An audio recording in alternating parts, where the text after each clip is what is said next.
Bonjour tous, je vous souhaite la bienvenue de la part de l'Université de Victoria, située sur la côte ouest du Canada. Je m'appelle Oliver Schmidtke et je suis le directeur du Centre d'études globales. Et j'ai le plaisir de vous présenter aujourd'hui ce webinaire sur la mémoire européenne dans une perspective franco-allemande. Cet événement a été organisé dans le cadre d'un projet transatlantique en réseau Jean Monnet axé sur la politique de la mémoire. Avec nos partenaires en France, en Hongrie et en Pologne, nous avons organisé une série de webinaires intitulés Perspectives européennes et nord-américaines sur la commémoration et le traitement des injustices passées. Permettez-moi de saisir cette occasion pour exprimer notre gratitude pour le financement que nous avons reçu de la Fondation allemande Konrad Adenauer et de l'Union européenne pour notre initiative. Sans leur soutien, nous n'aurions pas pu organiser cette série d'événements sur les différentes dimensions de la politique de la mémoire au cours de cette année. Avec cette brève introduction, je voudrais confier la modération de cet événement à Francesca Tortorella, docteur en histoire contemporaine de l'Université de Strasbourg. Alors à vous, Francesca. Je vous remercie beaucoup et je remercie l'Université de Victoria pour l'organisation, le soutien et la direction de notre projet commun sur la politique mémorielle en Europe. Donc, mesdames et messieurs, bonjour ou bonsoir selon votre longitude et bienvenue. Merci de participer à notre webinaire. Commençons par notre première table ronde. Nous allons discuter des mémoires, identité, histoire et politique en Europe avec nos deux invités. J'ai le plaisir d'accueillir M. Sylvain Schirmann, directeur du Centre d'excellence franco-allemand Jean Monnet et professeur d'histoire des relations internationales contemporaines à Sciences Po Strasbourg, et M. Ulrich Bonner, président d'honneur de la Maison de l'Europe Strasbourg-Alsace, et l'un des grands témoins interrogés par Mme Birte Wassenberg et M. Philippe Hamann, qui sont les auteurs de l'ouvrage Mémoire d'Europe, Mémoire de paix, témoignages de la région frontalière d'Alsace, et qui sont les invités de notre seconde table ronde. Bon, Monsieur Schirmann, Monsieur Bonner, je vais vous poser des questions à tour de rôle, mais bien évidemment, vous êtes libre de répondre à toutes les questions tous les deux, si vous le souhaitez. Monsieur Schirmann, je commencerai par vous demander s'il est possible de donner une définition générale de ce qu'est une politique mémorielle. Aujourd'hui, on discute autour des mémoires de paix et mémoires de guerre. Mais y a-t-il vraiment une différence? Et dans ce cas, quelle est-elle? À vous la parole. Merci beaucoup d'abord pour l'invitation à participer à ce webinaire. En vous priant de m'excuser dès le départ parce qu'à la fin de cette table ronde, je serai obligé de vous quitter pour rejoindre un autre webinaire. C'est la mode en ce moment, ce genre de manifestation. Pour répondre à votre question, je dirais qu'il y a autant de politiques de mémoire qu'il y a d'opérateurs de mémoire. Et donc, c'est assez difficile de donner une définition très, très succincte et très précise. Quand vous m'avez invité, je vous ai dit que je parlerai essentiellement de mon expérience parce que j'ai participé en tant que membre du comité scientifique à un lieu de mémoire qu'on appelle le Mémorial d'Alsace-Moselle. J'ai participé aussi comme président d'un comité scientifique d'un autre lieu de mémoire qu'on appelle le lieu de mémoire à Strasbourg. Et je suis encore président du comité scientifique d'un troisième lieu de mémoire qu'on appelle la maison de Robert Schuman à Sichazel. Ce que je peux vous dire, c'est que les trois objets, ce n'est jamais la même politique mémorielle, parce qu'il y a trois opérateurs de mémoire extrêmement différentes.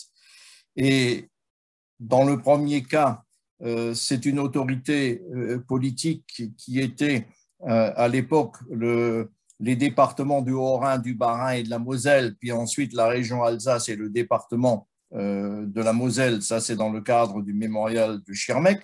C'était ensuite une ville ou une eurométropole, si vous préférez, Strasbourg, dans le cadre du lieu de mémoire, et c'était enfin un département propriétaire d'un bien immobilier qui était la maison dans laquelle a vécu Robert Schuman, qui souhaitait en faire quelque chose de mémorial il y a à peu près 25 ans. Donc, quand je vous dis c'est très difficile, je pourrais vous montrer que sur chacun de ces lieux de mémoire, il y a des logiques différentes qui fonctionnent. Mais je ne vais quand même pas me dérober à la question que vous m'avez posée. Je vais vous dire en deux mots, qu'est-ce que c'est qu'une politique mémorielle? Une politique mémorielle, c'est une politique qui vise à faire passer le message de l'histoire telle qu'elle a été perçue par un groupe humain dans le champ du politique. Voilà. Je vous remercie beaucoup. D'ailleurs, vous avez aussi un petit peu anticipé la deuxième question que j'aurais pour vous. Mais en tout cas, je passe la parole à M. Bonner en lui demandant, je vais un peu vous reprendre une question qui vous a été posée par Mme Wassenberg et M. Amann pour leur étude. C'était leur première question. Qu'est-ce que l'Europe pour vous aujourd'hui?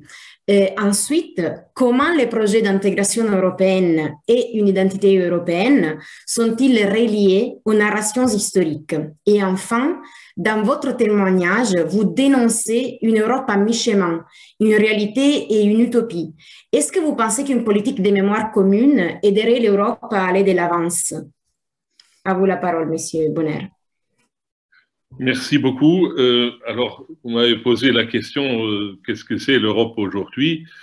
Pour moi, l'Europe reste un projet, reste aussi une utopie, mais l'Europe est aussi une réalité. Ça a commencé par les résistants pendant la dernière guerre qui ont souhaité qu'on ne répète pas les erreurs et qui ont donc conçu l'idée d'une Europe à construire, d'une Europe fédérale, comme les Italiens, par exemple, à Ventotene, autour de Spinelli. Et ça a continué par le mouvement européen à La Haye en 1948, qui avait demandé la mise en place d'un Conseil de l'Europe. Ça a été fait. Il y a eu quelques déceptions, parce que ça n'est pas allé assez vite, ça n'est pas allé assez loin, entre autres parce que certains pays qui étaient fondateurs du Conseil de l'Europe n'ont pas voulu aller vers une Europe fédérale à ce moment-là. Et donc, on a créé ce Conseil de l'Europe, mais suite à la déception, il y a eu l'appel de Robert Schuman pour construire quelque chose de plus concret. L'Europe T6, d'abord la CECA, ce qui est devenu les communautés européennes et l'Union européenne finalement, c'est une réalité aujourd'hui. Le Conseil de l'Europe est resté aussi une réalité, notamment à travers sa Convention européenne des droits de l'homme et la Cour européenne des droits de l'homme qui a été établie sur ces bases-là. Donc, ce projet européen, il existe en partie, mais il n'a jamais rempli tous les souhaits des pères fondateurs, y compris Robert Schuman, dont on a déjà parlé, mais aussi des gens comme Jean Monnet. Et je me rappelle très bien quand la République tchécoslovaque était entrée au Conseil de l'Europe, le président Václav Havel est venu au Conseil de l'Europe et a fait un grand discours pour nous expliquer qu'il était important d'avoir une utopie devant les yeux pour pouvoir aller de l'avant. Et donc, nous en sommes là. Il y a beaucoup de gens qui espèrent qu'on ira plus loin, qu'on va faire une Europe fédérale. Je fais partie de ces personnalités-là. J'en ai vu beaucoup d'autres dans les témoignages que nous avons réussi à collecter pour ce livre « Mémoire d'Europe, mémoire de paix » dont on a parlé aujourd'hui. Et c'est dans ce cadre qu'on voit que les idées européennes ont fait leur chemin. Alors, pour revenir à la question que vous aviez posée à Sylvain Schirman, je peux dire que le projet est né, entre autres, du fait que la Fédération française des maisons de l'Europe avait organisé sa première université d'automne à Caen, et notamment dans le cadre du mémorial de Caen. Et ce qui nous avait impressionné, c'était que ce mémorial de Caen s'est certes concentré sur le débarquement allié en Normandie, mais il a su, à partir de là, développer la mémoire de la construction européenne, donc de ce qui a suivi, cette Deuxième Guerre mondiale. Et nous avions de même rendu visite à la maison de Robert Schuman avec une conférence du professeur Sylvain Schirman, que je salue, et qui nous avait expliqué effectivement les débuts difficiles de cette Europe, mais qui a vu à travers la coopération entre Robert Schuman, Jean Monnet et des personnalités comme Konrad Adenauer, créer la possibilité de créer cette Europe unie. Alors, vous aviez une deuxième question, excusez-moi. Oui, en fait, c'était une question assez longue que je vais poser. En fait, je vous parlais de l'intégration européenne, du projet d'intégration européenne et une identité européenne. Comment sont-ils liés aux narrations historiques? Et après, comment la politique des mémoires, en fait, commune, pourrait aider l'Europe à aller de l'avance? Mais là, je pense que sur cette troisième, vous avez déjà répondu.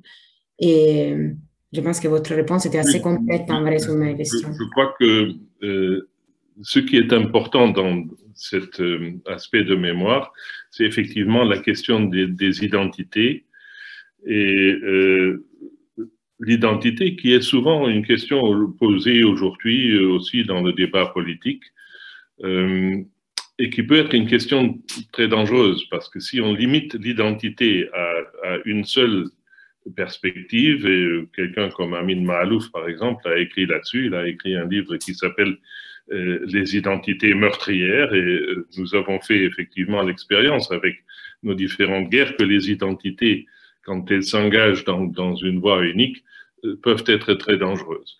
Je pense que la construction européenne ne pourra se faire et ne peut se faire que dans la diversité et dans la reconnaissance de cette diversité, y compris dans le domaine de l'identité. Il faut accepter que l'identité individuelle que nous avons, chacun d'entre nous, est composite.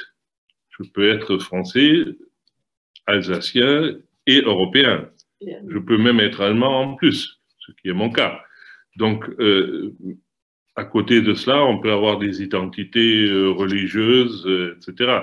Ce qui est important, c'est d'accepter qu'on a une identité composite, et je crois que le livre que nous avions conçu, aussi grâce au professeur Wassenberg et Raman, a permis justement de montrer ces identités multiples qui caractérisent notamment l'Alsace et l'espace transfrontalier. D'accord.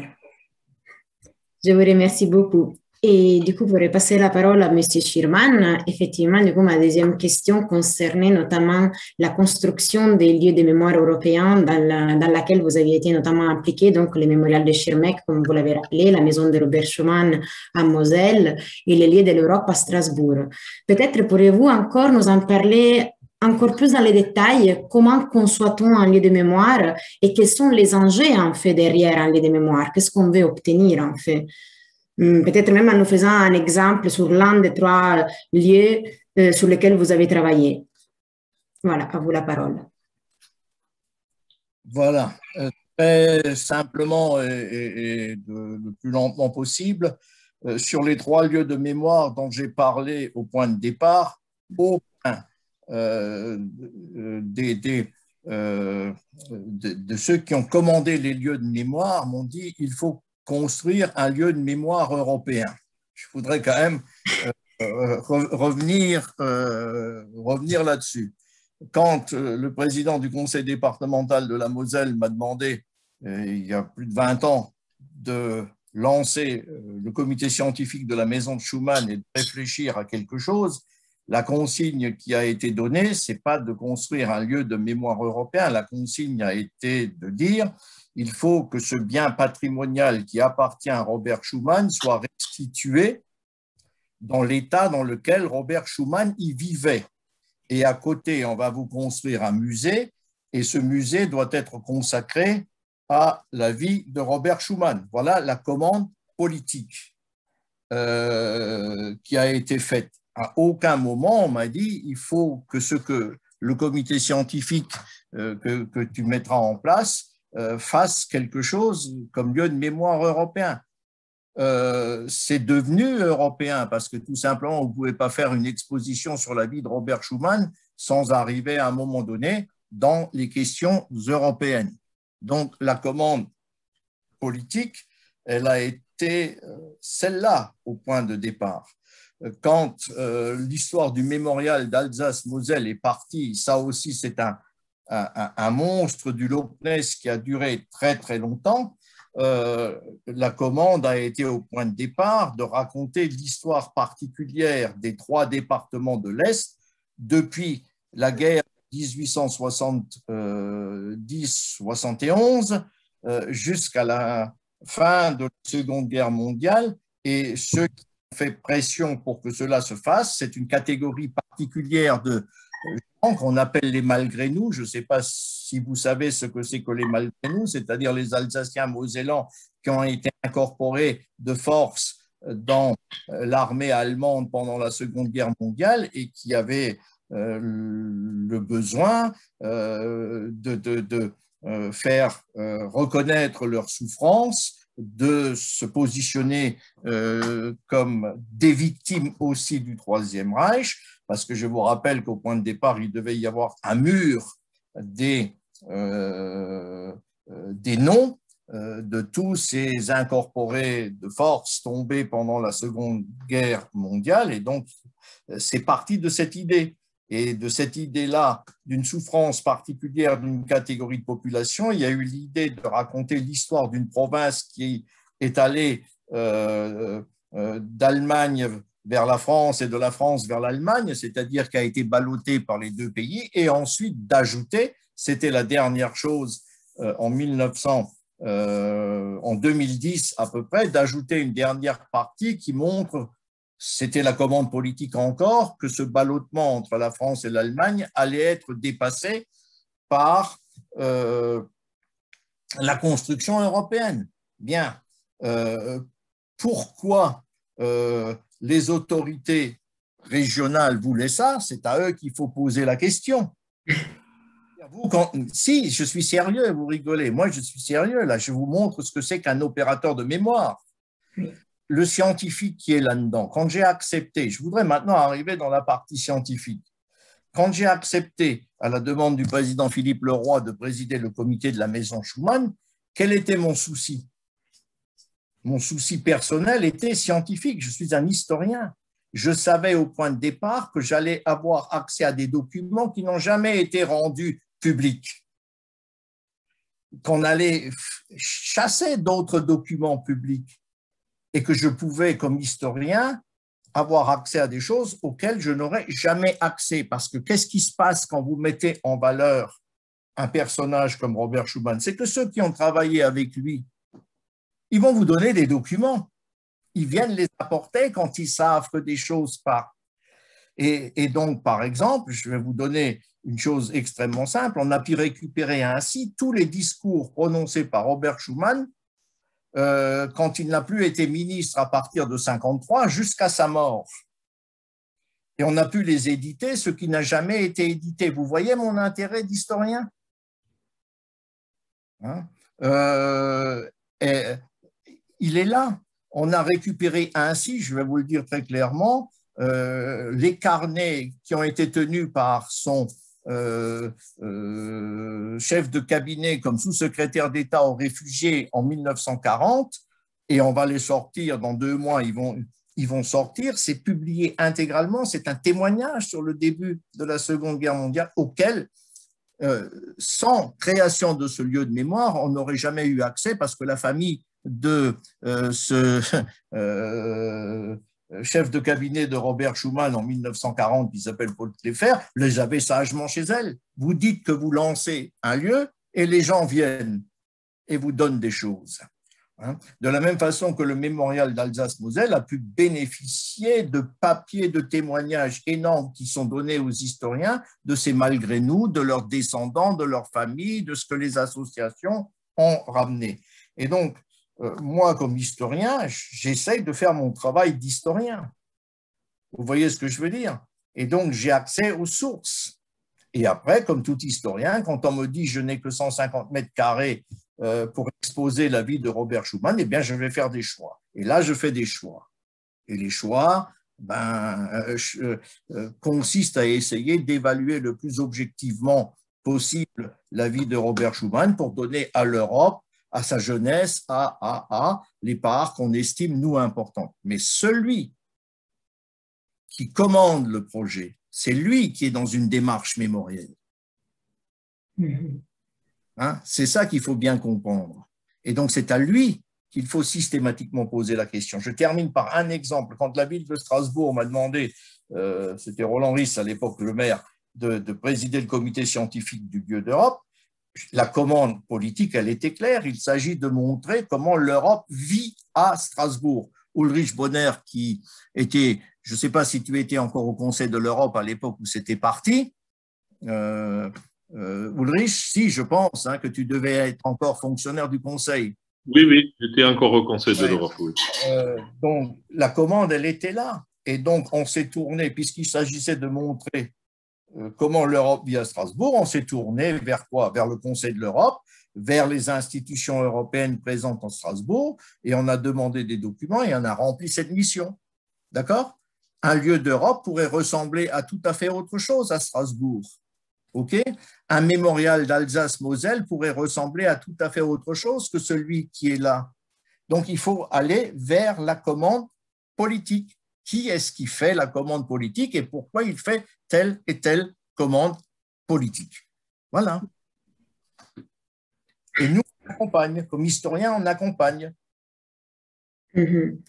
Merci beaucoup. Oui, c'était très, très clair, en fait, ce discours entre histoire, politique, mémoire, effectivement. Peut-être, M. Bonner, vous vouliez ajouter quelque chose, c'est ça? Je voulais juste ajouter que dans le livre, on trouve d'ailleurs un autre exemple d'un lieu de mémoire qui est celui du Saint-Armand, créé notamment par le pasteur Michel Lefeld, qui est un des grands témoins, pour commémorer les difficultés qu'il y avait, les combats qu'il y avait pendant la Première Guerre mondiale entre des chasseurs alpins français et des Bavarois autour du Saint-Armand, et en présence des représentants de ces forces militaires telles qu'ils sont aujourd'hui. Donc, ça a contribué à la réconciliation et à la réflexion de ce qu'on peut faire à l'avenir. Donc, c'est une toute autre approche que celle dont parle Sylvain Schirman, mais qui est également importante.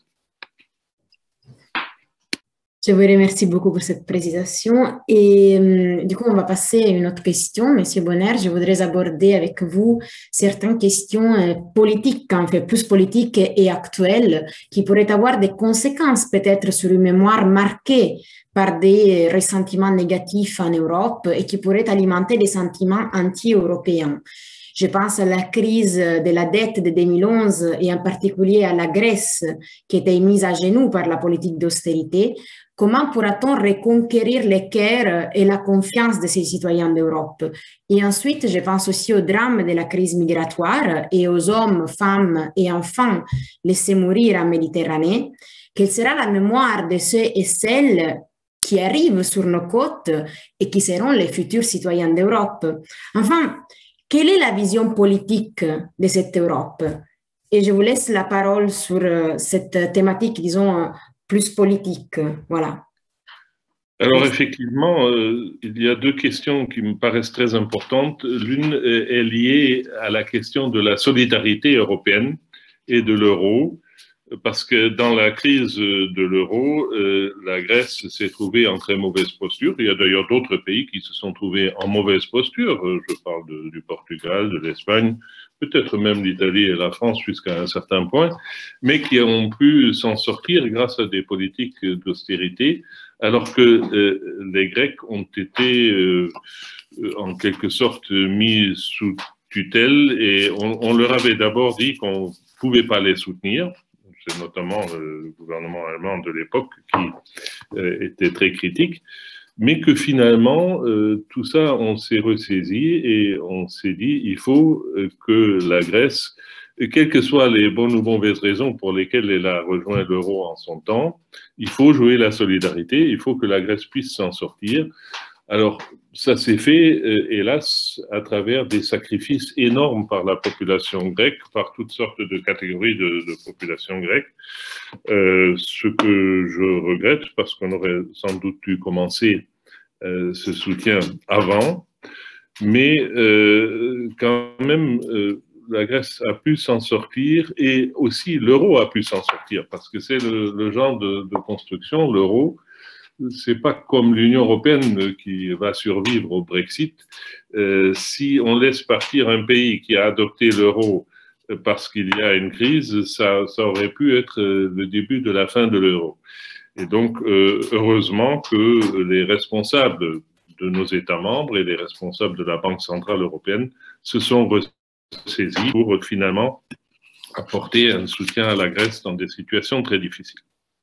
Alors, l'autre question, ça pose la question fondamentale de la solidarité, de l'humanité, de la fraternité par rapport à l'accueil des migrants.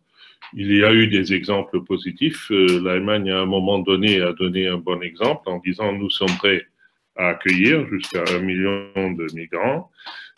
Ça n'a pas suffi. On a fait un compromis, je dirais, très, très douteux avec le gouvernement turc pour dire au gouvernement turc, vous gardez les réfugiés chez vous, vous ne les laissez pas sortir et on vous finance pour autant.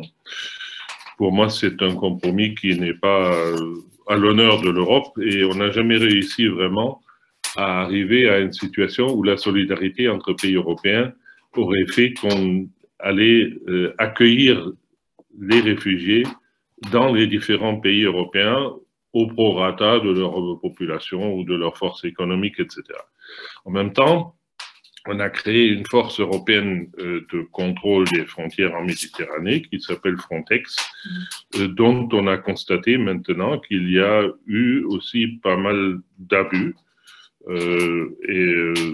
Donc, c'est une question d'ailleurs qui reste ouverte. Le Parlement européen s'en est saisi.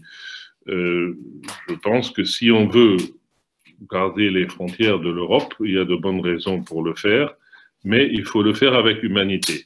Et je dois dire que la plus haute juridiction française a donné un bon exemple parce qu'il y avait dans les Alpes, dans la voie qu'empruntaient des migrants dans les Alpes pour arriver en France, il y avait un paysan qui a aidé certains migrants simplement par solidarité, par humanité. Et la plus haute juridiction française a reconnu que la question de la fraternité était inscrite dans la Constitution française et que ça devait s'appliquer à ce genre de situation. L'Europe devrait faire la même chose parce que la solidarité est un élément indispensable pour la construction européenne. Je vous remercie beaucoup pour votre réponse. Monsieur Schirman, en fait, est-ce qu'on peut affirmer que la recherche actuelle du mémoire européenne collective a devant elle les problèmes de la gestion des conflits en période de guerre comme de paix? Et y a-t-il, à votre avis, une tentative d'éviter la politisation de la mémoire? C'est peut-être cela, c'est aussi une question un peu politique. D'ailleurs, je la poserai aussi à Monsieur Bonner, donc sentez-vous libre de répondre tous les deux, mais je donne la parole d'abord à Monsieur Schirman. Merci.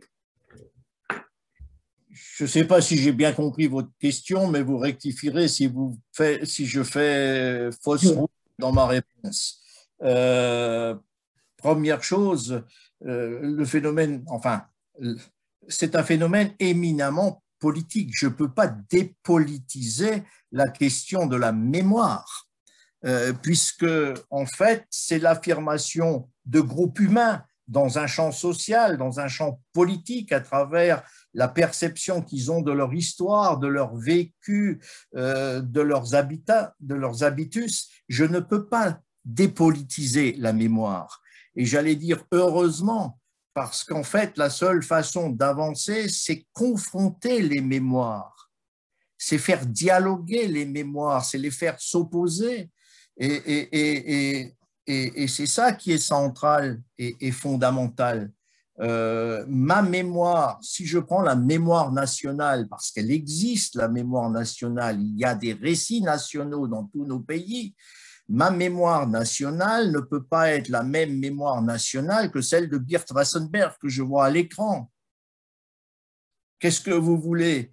C'est comme ça. La façon dont on nous l'a transmet cette mémoire nationale est en soi un lieu de mémoire. La façon dont les systèmes scolaires vous la transmettent fait partie de ces phénomènes mémoriels. Et donc, si je vous ai donné cet exemple, c'est pour vous montrer qu'il ne faut pas rêver d'une espèce de melting pot mémoriel quelconque.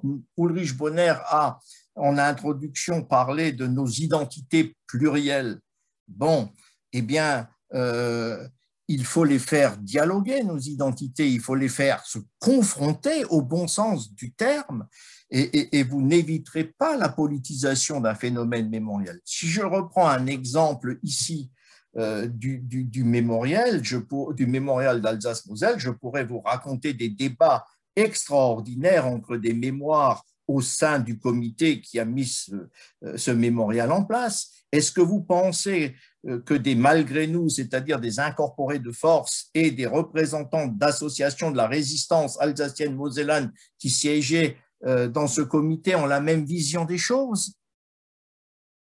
Jamais sur cette question-là.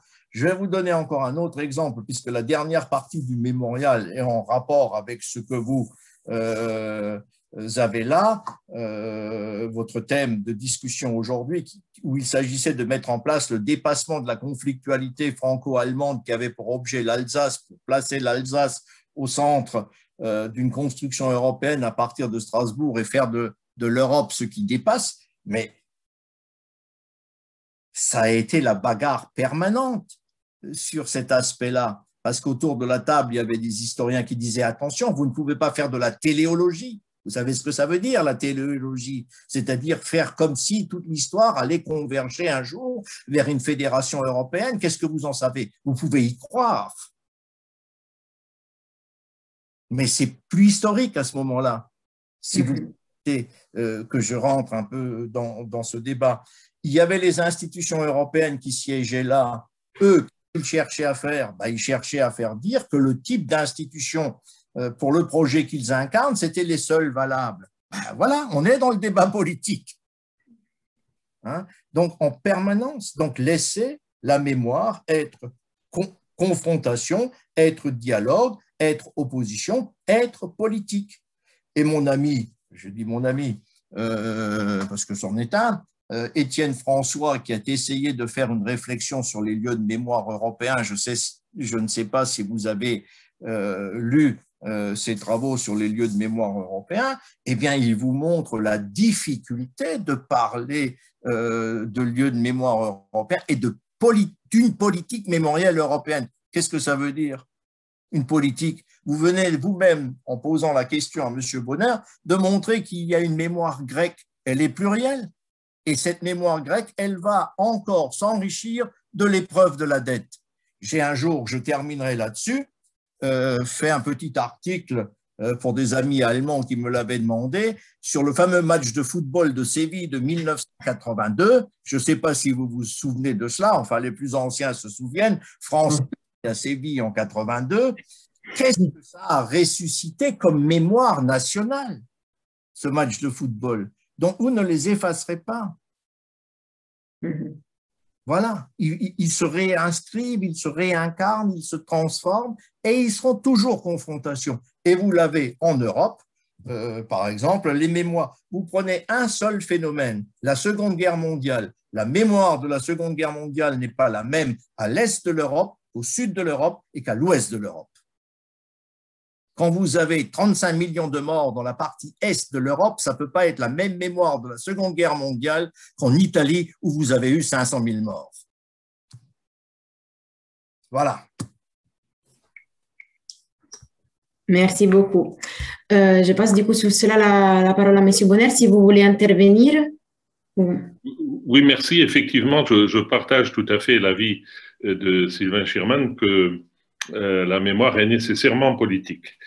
Et il y a différentes mémoires, donc différents récits. Ce qui est important du point de vue européen, c'est de les confronter de s'interroger sur la mémoire de l'autre, pourquoi elle est différente, quelles sont ces difficultés qu'on rencontre quand on regarde la mémoire de l'autre. Donc, il faut l'écouter, il faut la comprendre et il faut s'échanger. Il y a d'ailleurs des récits tout à fait intéressants et importants. Je veux prendre un petit exemple. C'est un livre qui a été publié il n'y a pas longtemps par l'ancien garde des Sceaux, Robert Badinter, qui s'appelle Idis. C'est un livre sur sa grand-mère qui a dû fuir les pogroms des Shtetl en Moldavie pour venir en France et dont la famille a ensuite vécu toutes les horreurs du nazisme en France. En France et là où ils ont été déportés. Donc un récit éminemment européen qui rejoint d'ailleurs ce dont on parlait tout à l'heure, les questions migratoires, parce que c'est une migration qui est réussie et qui a même permis à la France d'avoir quelqu'un comme garde des Sceaux qui a fait des choses tout à fait importantes, par exemple la suppression de la peine de mort. Donc, c'est des choses importantes et je suis content parce que ce livre vient d'être publié maintenant sous forme d'une bande dessinée. Donc, il va être accessible aussi à des enfants plus petits parce que ce qui est important, c'est aussi de voir comment ces questions sont traitées dans les livres scolaires. Il y a un de nos grands témoins, Marcel Spitzer, qui a essayé de publier, qui a publié avec des correspondants entre français et allemand, un livre d'histoire commun. Malheureusement, ce genre d'initiative n'est pas toujours retenu ensuite comme manuel scolaire par les différents pays parce qu'effectivement, la perception de l'histoire diverge souvent et qu'on a tendance parfois à ignorer l'histoire la plus récente. Donc, à partir de la Deuxième Guerre mondiale, ce qui s'est passé après, ça n'est pas souvent digne d'intérêt. Or, c'est là que nous avons essayé de commencer avec ce recueil Mémoire d'Europe, c'est de voir qu'est-ce qui s'est passé après la guerre et pourquoi. Je vous remercie beaucoup. Alors, tout d'abord, j'aimerais inviter le public, les participants, en fait, à écrire dans les Q&A ou pour les francophones, les QR, juste en bas de la plateforme Zoom pour poser des questions, au cas où vous avez des questions, en anglais ou en français d'ailleurs. Donc, que je passerai à ma dernière question du coup pour les deux et après on va voir si nos participants ont aussi des questions. Alors ma dernière question, du coup la mémoire, on a bien vu qu'elle est sans doute liée à l'histoire. Aujourd'hui, on discute aussi de rédiger des manuels d'histoire européenne. Mais quel est le but de cela? Est-ce qu'il s'agit de reconstruire une mémoire européenne à partir d'une histoire commune? Sur ces points, j'aimerais aussi souligner que certains élèves sont déjà confrontés, je dirais naturellement, laissez-moi passer ces mots, à une histoire européenne qui est plurielle et conflictuelle. Et la question de l'histoire et de la mémoire se lie aussi à la question de l'identité européenne, elle aussi plurielle et conflictuelle. Donc, comme M. Bonner, mais même M. Schirman, vous l'avez dit plusieurs fois, locale, régionale, nationale, européenne. M. Bonner, dans votre témoignage, vous le dites très clairement, l'identité, je lis, n'est surtout pas une notion unique, mais multiple. D'ailleurs, c'est une réalité que je sens moi aussi très fortement sur le plan personnel. Donc, est-ce que dans les discours d'aujourd'hui, nous ne devons pas peut-être oublier cette nature inévitablement plurielle de l'identité et des surcroîts de la mémoire? Et quel est le rôle aussi de l'historien dans ces débats publics, en fait, pour montrer la pluralité de l'identité et de la mémoire? Je ne sais pas qui veut intervenir d'abord. Peut-être M. Schirman, du coup. Le rôle de l'historien, je peux vous faire rire, c'est de faire de l'histoire. Ah oui, c'est-à-dire c'est de faire une production scientifique historique qui réponde au canon de... Et il fait déjà beaucoup de choses. Je viens de lire, je vais commencer par quelque chose de très très personnel, parce que je l'ai fini il y a 2 mois, un ouvrage de mon excellent collègue allemand, Christoph Cornelissen. Je ne sais pas si vous connaissez cet historien allemand qui est de ma génération, donc c'est un temps que les moins de 20 ans ne peuvent pas connaître. Voilà, et il vient de sortir en allemand un magnifique bouquin qui fait 700 pages qui s'appelle « L'Europe au XXe siècle ». Qu'est-ce qu'on peut faire? Les historiens, lisez cet ouvrage et vous allez comprendre beaucoup de choses à ce qu'un historien peut faire. Je prends celui-là parce que c'est le plus récent en tête que j'ai lu.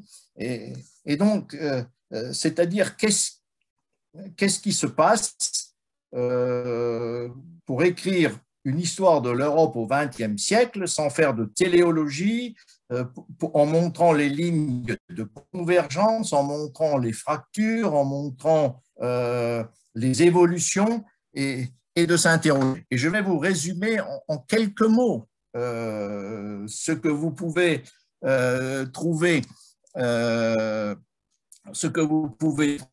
dans cet ouvrage. Cet ouvrage vous dit clairement que ce qui est commun à toutes, ça va vous faire hurler, vous Francesca, puisque je vous connais, cet ouvrage dit très très clairement que ce qu'il y a de commun à tous les Européens quand on traverse le XXe siècle, c'est d'abord le fait que l'État-nation a été l'élément décisif de la participation des citoyens à la démocratisation de l'Europe. Voilà.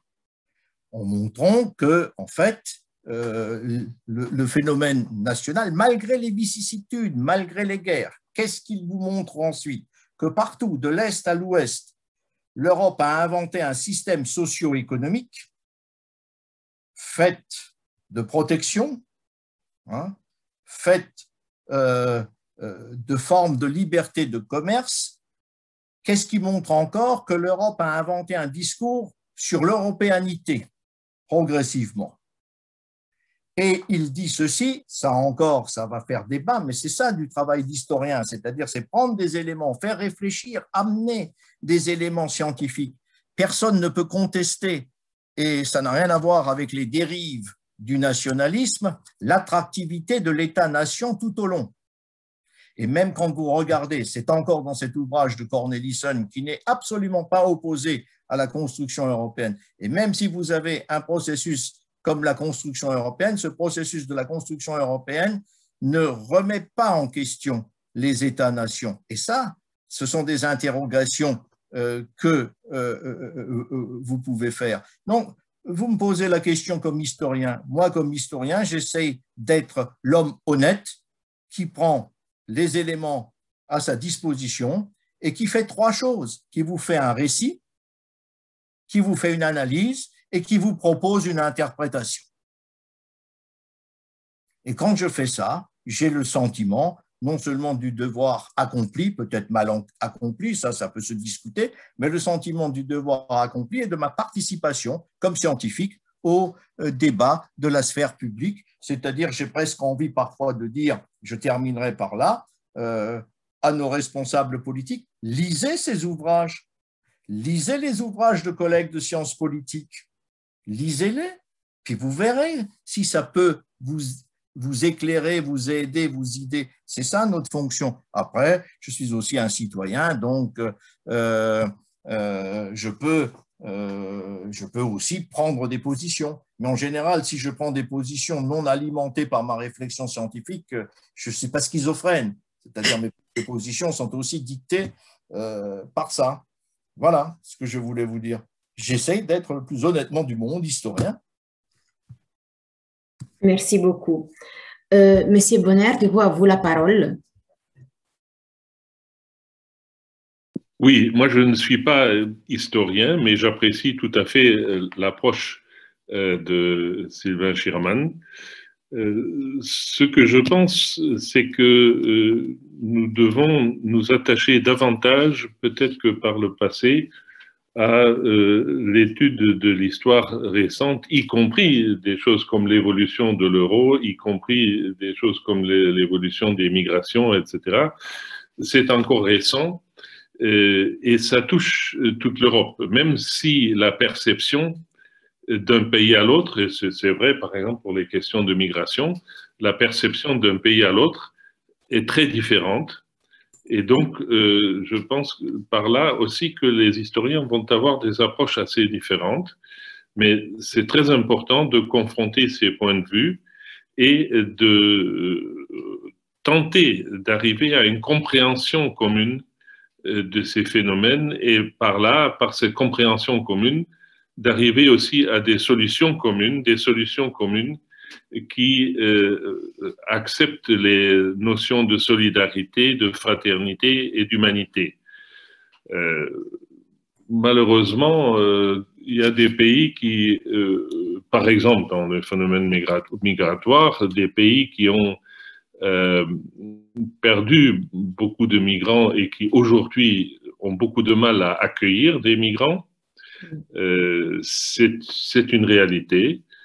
Je pense que la réflexion sur ces sujets doit continuer parce que l'Europe ne pourra pas faire la sourde oreille à ces difficultés qui touchent des milliers et des dizaines de milliers, des centaines de milliers de personnes humaines.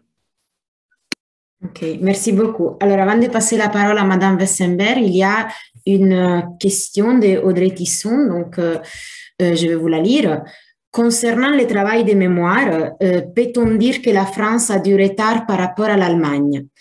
Est-ce vrai, par exemple, sur les sujets de la colonisation et de la décolonisation?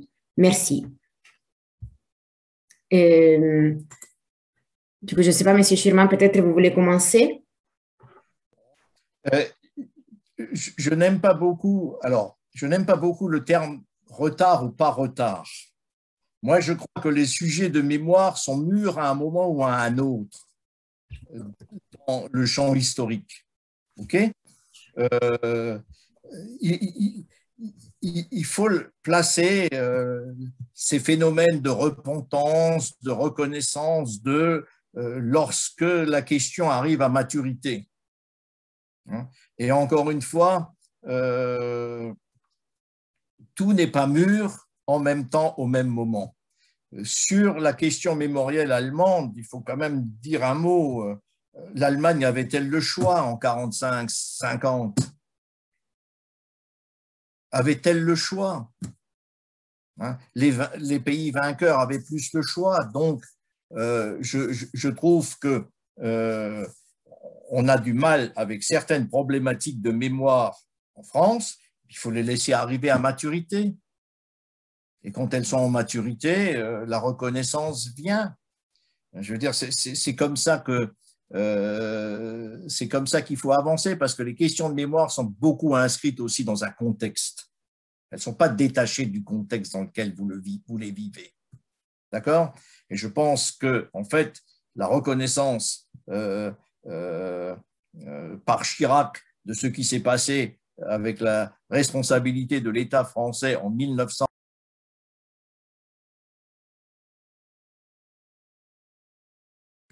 entre 1940 et 1944, elle est venue au terme d'un processus et c'était le moment.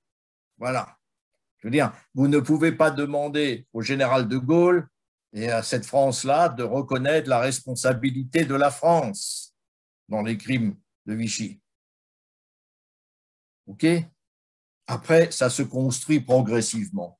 Et il est certain que dans un processus naturel, plus la distance entre une génération et l'événement s'amplifie, plus le travail devient plus serein. Parce que tous ces sujets que vous évoquez de façon abstraite sont des sujets polémiques et politiques au sein de toutes nos familles. Et donc, il faut de la distance. Oui, une magnifique caricature, je termine par ça, sur l'affaire Dreyfus de la fin du 19e siècle, Caran, qui est un des grands caricaturistes. On voit un repas de famille qui se termine en pugilat et en meurtre, et en dessous de la caricature, il y a marqué « Ils en ont parlé ». Ils ont parlé de quoi? L'affaire Dreyfus.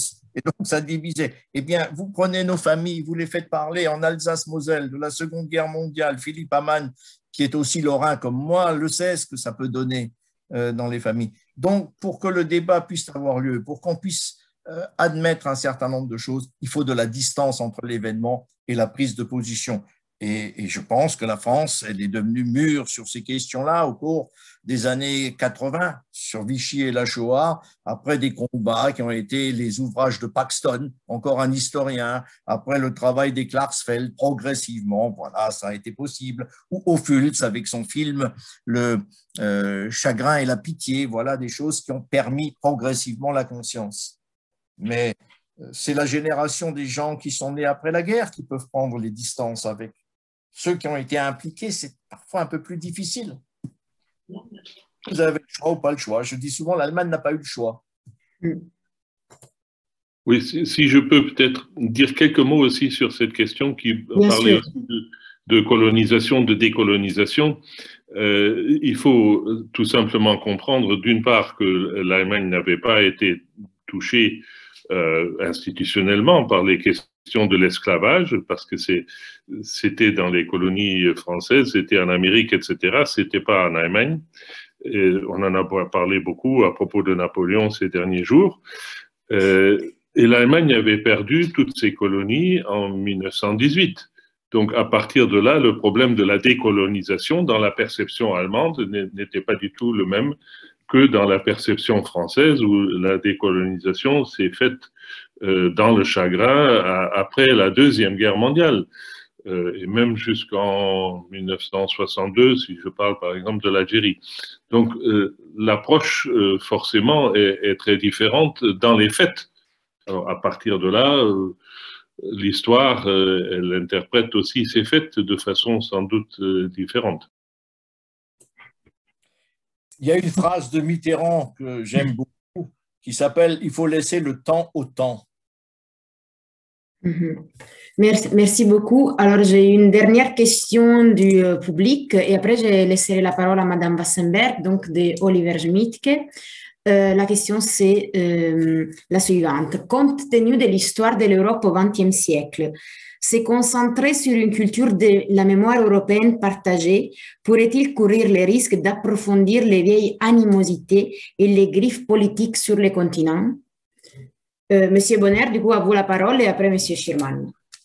Ce risque existe parce qu'on assiste dans tous nos pays, que ce soit l'Allemagne, la France, l'Italie, à des courants très nationalistes qui parfois affichent un nationalisme féroce et qui seraient prêts en fait à réenclencher des controverses du passé. Heureusement, dans la plupart de nos pays, ces courants d'idées, si on peut appeler ça des idées, sont quand même plutôt minoritaires. Et on peut donc espérer que ça ne va pas toucher la majorité de nos dirigeants. Et en tout cas, on a aussi créé quand même en Europe des structures à travers l'Union européenne, à travers le Conseil de l'Europe, à travers l'OTAN et autres, des structures qui ne permettraient pas à des options d'extrême nationalisme de recommencer les conflits du passé comme si de rien n'était.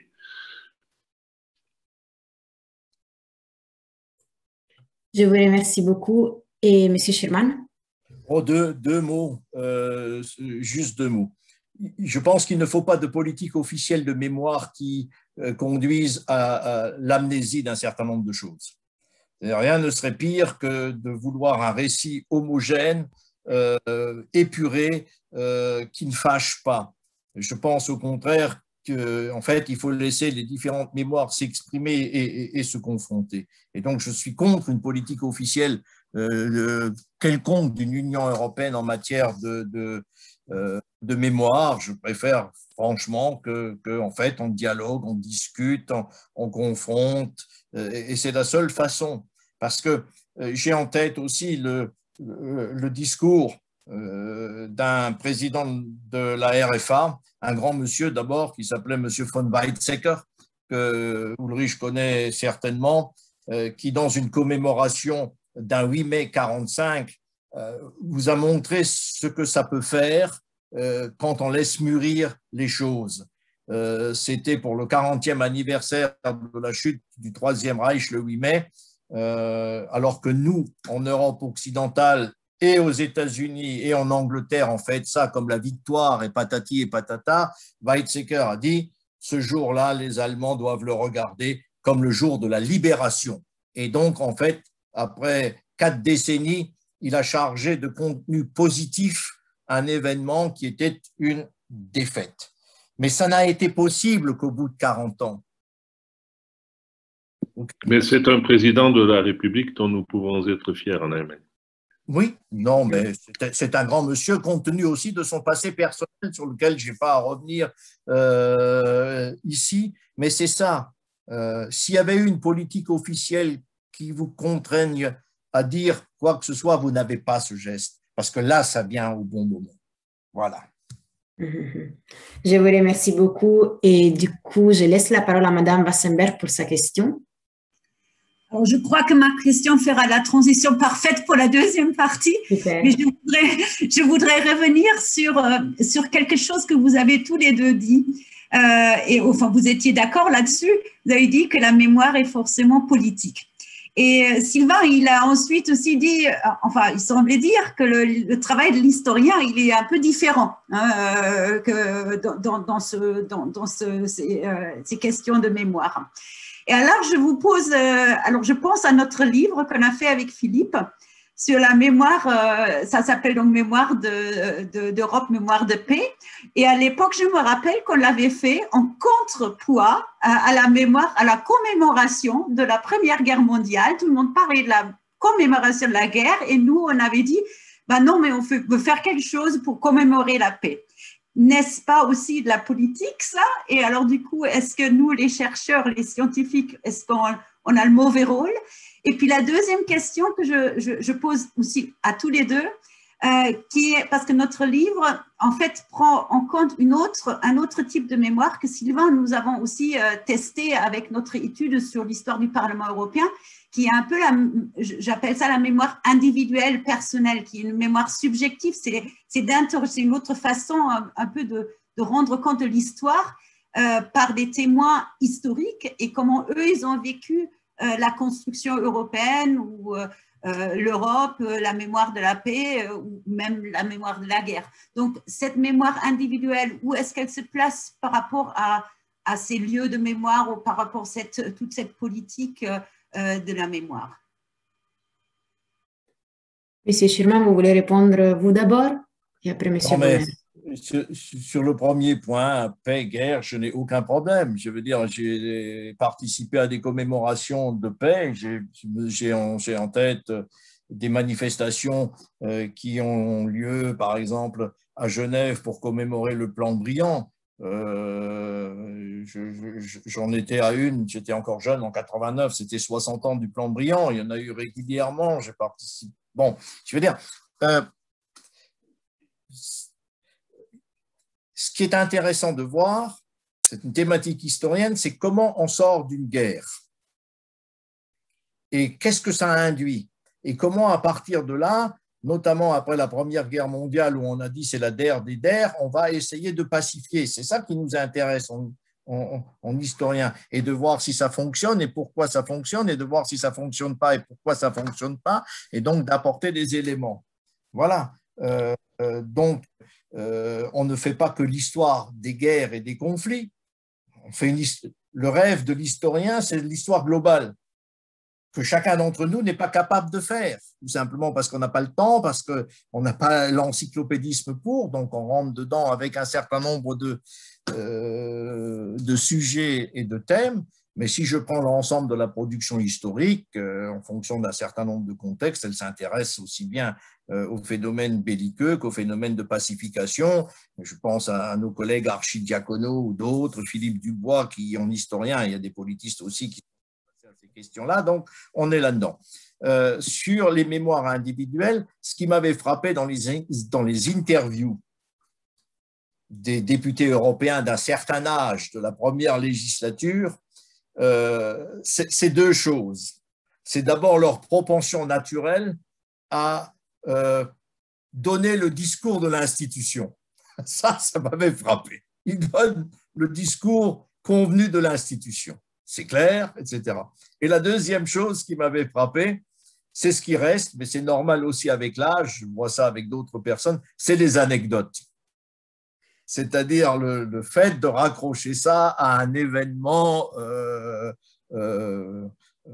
comment dirais-je, qui les marque, mais qui est intéressant.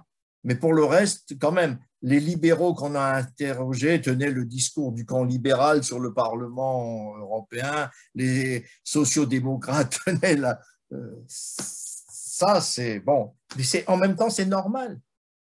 Ils appartiennent à des formations politiques qui ont une histoire, un concept, une vision, et ils se sont battus pour, et donc je ne m'attends pas à grand-chose. Alors moi, c'est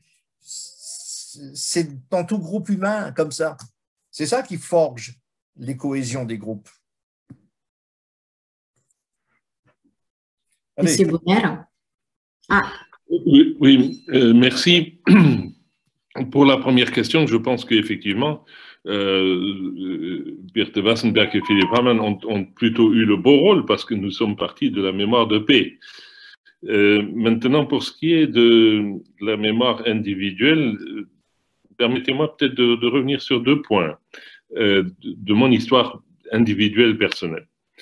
Dans la petite ville où je suis né, où j'ai été au lycée, nous avions un monument, pas très loin de chez moi, un monument aux morts, des jeunes qui étaient morts pendant les guerres. Alors mon père me racontait que dans les années, à la fin des années 20, début des années 30, autour de ce monument se sont tenus des discours nationalistes enflammés pour réclamer la revanche sur le diktat de Versailles et tout ça. Quand moi j'ai vécu ça, fin des années 50, début des années 60, on y a été, on a rendu honneur à ceux qui étaient morts. Par contre, les discours étaient de savoir comment construire la paix, comment ne pas recommencer les erreurs du passé. Et dans mon lycée, tout a été fait pour, par exemple, encourager des échanges scolaires avec des jeunes Français, avec des jeunes Britanniques. J'en ai même fait un avec des jeunes Suédois. Donc, voilà ma mémoire individuelle d'un lieu de mémoire qui, selon les époques, est interprété d'une façon tout à fait différente, alors que c'est le même monument avec les mêmes noms inscrits, etc. Et dans le même esprit, j'avais un professeur qui éditait des cartes postales locales pour documenter l'histoire de notre petite ville. Et parmi ces cartes postales, il y en avait une qui représentait le quai de notre gare, qui était relativement importante. Et qu'est-ce qu'on voyait sur cette carte, où moi je prenais souvent le train par là, on voyait le quai, mais non pas par des passagers couverts par des passagers ordinaires, mais qui était occupé par toute une colonne de juifs qui allaient être déportés, qui avaient leurs petites valises en carton et leurs baluchons.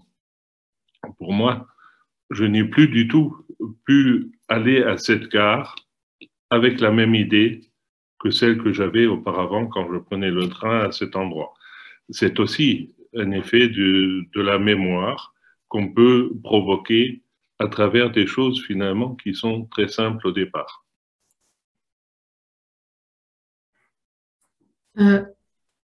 Désolé, vous avez arrêté le…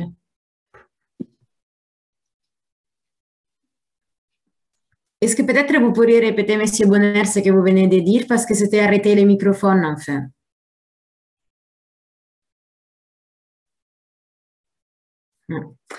Non, c'est encore… vous devez les réallumer.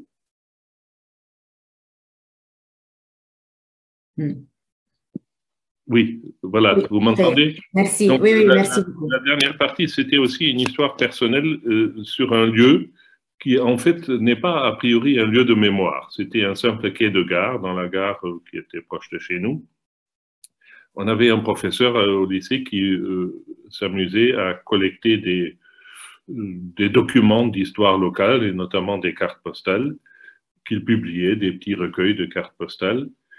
Et il y avait sur une de ces cartes postales, il y avait le quai de cette gare, où j'allais très souvent, mais ce n'étaient pas des citoyens ordinaires qui se trouvaient dessus, c'était nos concitoyens juifs au milieu des années 30 qui s'y trouvaient avec leurs balichons et leurs valises en carton pour être déportés. Ce n'était pas un lieu de mémoire, mais moi je n'ai plus pu passer à cette gare sans me souvenir de cette photo.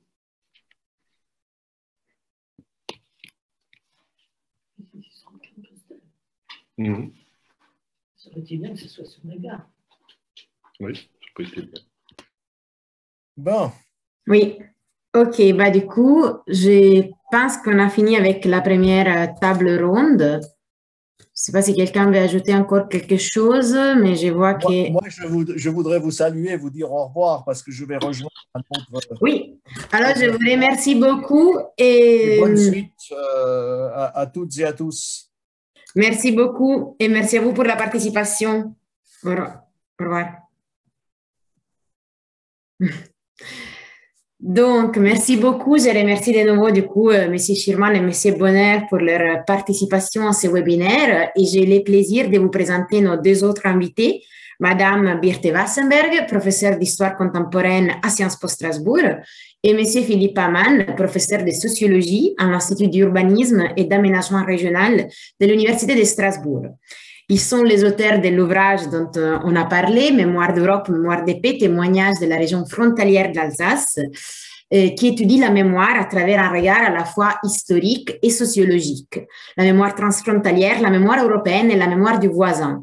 Des thématiques qu'ils abordent dans leur livre avec un style vivant et captivant, donc je vous conseille la lecture du livre, mais je leur laisse tout de suite la parole pour qu'ils puissent nous éclairer sur cette problématique qui est à la fois complexe et actuelle de la mémoire d'Europe dans une perspective franco-allemande. Je ne sais pas qui d'entre vous veut commencer, peut-être honneur aux femmes, Madame Wassenberg, comme vous voulez. Je vais proposer que Philippe passe en premier parce qu'il m'avait fait l'honneur d'avoir mes chapitres toujours en premier dans le livre. Voilà, donc il est très galant. D'accord, alors très très bien, honneur aux hommes du coup, allez-y, merci. Très bien. Bonsoir à toutes et à tous. Alors, je vais me proposer de partager l'écran pour une présentation.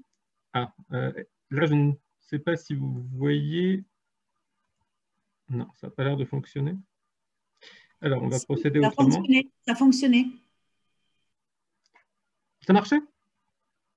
Ça a marché avant, ouais. Oui. Oui, ça marche.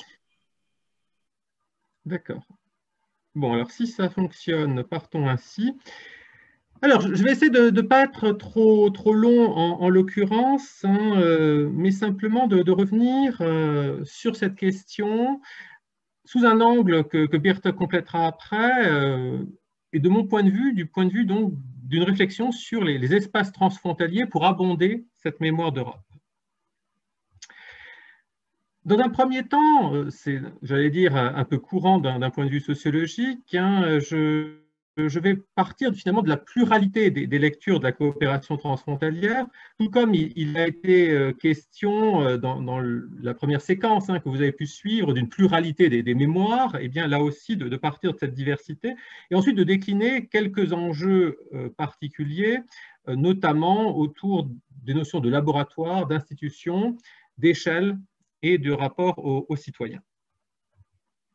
Alors, cette pluralité des lectures de la coopération transfrontalière telle qu'elle ressort dans les témoignages donc, de l'ouvrage, qui a rassemblé environ, et même un peu plus d'ailleurs, d'une trentaine de grands témoins, ce qui, de ce point de vue-là, permet, on pourra y revenir peut-être dans les débats, mais permet d'éclairer à notre sens à la fois des trajectoires, c'est-à-dire des mémoires individuelles, mais aussi de donner sens, j'allais dire, à un regard collectif pluriel, par l'agrégation de l'ensemble de ces regards. Finalement, il amène à revenir sur un processus finalement, justement de complexification de ces lectures transfrontalières en partant de quelque chose de finalement assez classique, c'est-à-dire que les premières lectures, elles reviennent sur finalement le projet européen et le regard transfrontalier tel qu'on peut l'imaginer d'abord, c'est-à-dire la libre circulation et la perspective économique. Et en regard de cette perspective économique, notamment des remarques du coup sur les distinctions des lectures qui sont présentes en arrière-plan.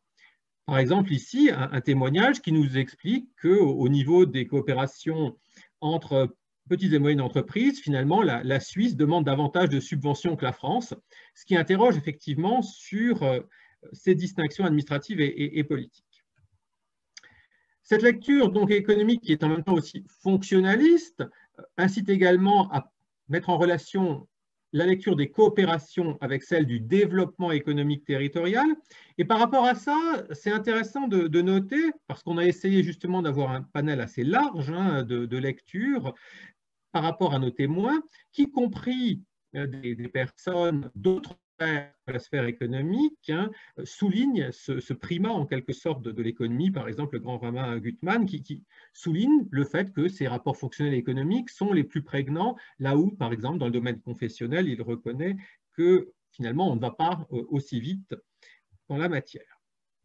En même temps, dire ça est, j'allais dire, un peu simpliste dans le sens où on peut éclater cette sphère économique en fonction des échelles et que pour certains témoins, ce qui est mis en avant dans le transfrontalier, c'est d'abord des enjeux de proximité. Par exemple, éviter la duplication de services et d'infrastructures, c'est ce qui revient tantôt, il faut éviter les doublons, que ce soit pour des hôpitaux, des aéroports ou que sais-je. Tandis que pour d'autres, on est sur des échelles plus larges lorsqu'on parle de coopération et de transfrontalier, notamment en rapport avec la globalisation et la mondialisation.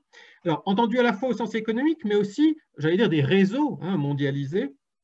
Et je ne résiste pas à cette courte citation d'Alain Auvillers sur la relativité des échelles, disant « Un jour, j'étais à Boston et le directeur de la foire de Boston me dit qu'il avait une fille qui fait des études à côté de Strasbourg, à Salzbourg. Il y a 500 ou 600 kilomètres entre les deux, ce n'est pas tout à fait à côté, mais pour eux, ça l'était. » Et effectivement, donc, ça amène à penser cette relativité des échelles, à mon sens, et de partir de ce principe de relativité. Pour nous montrer que finalement, les frontières et donc le rapport au transfrontalier sont largement des constructions politiques et sociales. Et en cela, ça a directement partie liée avec notre objet, avec ces questions de mémoire et d'identité des acteurs engagés dans les processus en question. D'où cette idée aussi qui ressort des entretiens de frontières dans les têtes, mais de frontières dans les têtes où je dirais que le rapport entre l'idéal et le matériel, finalement, sont en permanence entrelacés. Et c'est notamment, là encore, cette citation d'Alain Auvillers qui rapporte finalement la frontière dans les têtes à quelque chose d'assez simple, finalement, le visuel des couleurs dans le marquage des chaussées, qui longtemps, effectivement, était différent entre la France et l'Allemagne. Alors, si on part donc de cette idée de pluralité et d'échelle, quelques éléments saillants, à mon avis, qui ressortent de l'ensemble du panel qu'on a essayé d'avoir. Premièrement, la notion de laboratoire. C'est quelque chose là aussi d'assez courant, mais en fait, ça a davantage été mis en avant dans les entretiens par rapport à celles et ceux que nous avons rencontrés et qui finalement ne sont pas originaires d'une région frontalière, à l'exemple de Catherine Lalumière, de Bretagne, et nous expliquant que, vu de Rennes, Rennes ce n'est pas Strasbourg, l'Europe c'était loin. C'est-à-dire que, vu de l'extérieur, on rattache en quelque sorte une région frontalière à l'idée de laboratoire. Mais qu'en même temps, pour celles et ceux de nos témoins habitant en Alsace, bien, au contraire, il y a l'idée que ce n'est pas si simple de relativiser cela, et notamment Gérard Trabant, qui rappelle, à bon droit d'ailleurs, que les premières coopérations ont été localisées non pas à la frontière franco-germanique, mais tout autant à la frontière germano-hollandaise. Et qu'en même temps, ce rapport à la proximité ne doit pas masquer des concurrences interlocales, là avec un exemple rapporté par Claude Kaiflin sur les coopérations entre Strasbourg et Karlsruhe, où finalement, d'une certaine manière, on regarde l'autre dans la proximité, mais on le regarde aussi finalement avec des rapports de force et de positionnement proprement politiques. On retrouve d'ailleurs cette dimension politique.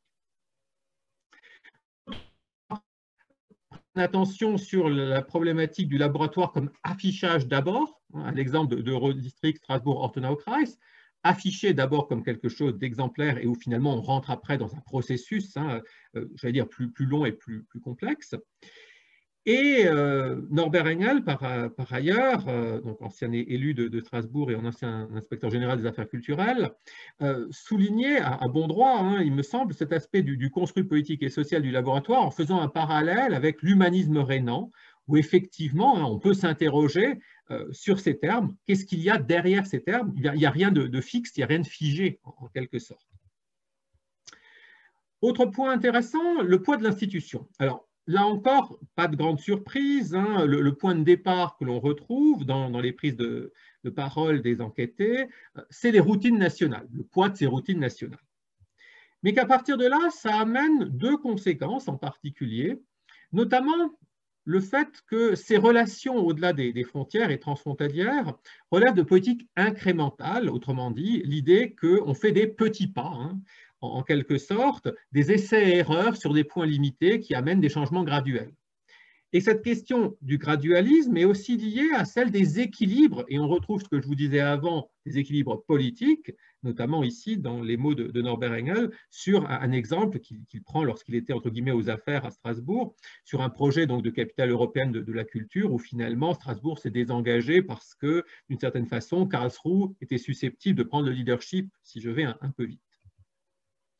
Donc tout ça amène finalement à constater, vu témoin, une multiplication des instances de coopération transfrontalière. Hein. Kai Littmann parle de millefeuille administratif. Autrement dit, ce n'est pas seulement une réalité nationale, ces effets de millefeuille. Le transfrontalier rejoint finalement ces problématiques-là. Mais qu'en même temps, derrière le millefeuille, ça veut dire que l'institution, finalement, elle est un peu un jeu d'ombre et de lumière avec l'investissement personnel de certains acteurs, et que ces coopérations dépendent assez largement, du coup, justement, de ces investissements personnels. Lorsque je parle d'investissement personnel, ça ne doit pas faire oublier des jeux d'échelle. Et justement, autour du transfrontalier, il y a largement ces questions d'échelle entre l'aspect interlocal ou l'aspect moteur de l'Europe. Et précisément, ça renvoie à une historicité qui est largement revenue dans les témoignages par rapport à la question de la place de l'Alsace, où on retrouve clairement notre sujet. Hein. Si on lit Robert Walter, je pense qu'il y a une place très spéciale de l'Alsace dans l'Europe. C'est une région qui a énormément souffert, plus que les autres pays, du dernier conflit mondial, du fait même des malgré nous. Donc, les malgré nous, hein, Sylvain Schirman en a parlé précédemment, j'y reviens pas. Ou encore Bruno Haller nous expliquant eh bien, qu'on est effectivement sur des questions fondamentales, sur la guerre et la paix, sur l'entente et la coopération entre les peuples. Et donc, si on historicise, si on a cette épaisseur temporelle en arrière-plan, ben, ça permet d'interroger ce local finalement, hein, ce bottom-up ou top-down, cette question-là, ce local parcouru par des acteurs et des réseaux, où finalement, on note trois positions, schématiquement parlant, parmi les interviewés. Pour un premier groupe d'acteurs, le transfrontalier est directement mis en rapport à l'Europe comme référentiel intégrateur, préfiguration d'une possibilité d'intégration européenne politique, je veux dire d'une Europe fédérale, hein, dit par exemple Antoine Spohr, tandis qu'un deuxième groupe d'acteurs, plus nombreux, rattache la coopération transfrontalière d'abord à la notion de proximité et à la diversité de cette proximité. Hein. Mettre des choses en commun, dit Robert Walter, d'abord une coopération interlocale, dit Alain Loviller. Et ce qui me semble intéressant, c'est que pour un deuxième groupe d'acteurs, finalement, c'est l'entre-deux, c'est la mise en rapport entre ces échelles qui caractériserait d'abord la coopération transfrontalière. Et par rapport à ça, c'est intéressant de noter du coup que là où souvent on pose la question du faire, y compris d'ailleurs parfois dans un regard un peu critique sur ce qui n'aurait pas été fait, hein, mais que le transfrontalier, c'est notamment ce qui ressort des propos de Robert Herzog, ça peut aussi être la mise en relation, le lien, plus que faire par soi-même, mettre en relation pour que finalement d'autres acteurs puissent tisser des liens et faire. Et dans cet aspect-là, ça amène à poser la question de la perception citoyenne, où un certain nombre d'interrogés pointent assez largement le fait qu'aujourd'hui l'Europe est en quelque sorte partout, dans une grande diversité du quotidien. Ce que nous dit par exemple Catherine Lalumière, hein, le papier que l'on a doit être fait avec de la pâte à papier importée selon les règles de l'Europe. Alors, l'Europe est partout, mais peut-être pas de la même façon pour tous et toutes.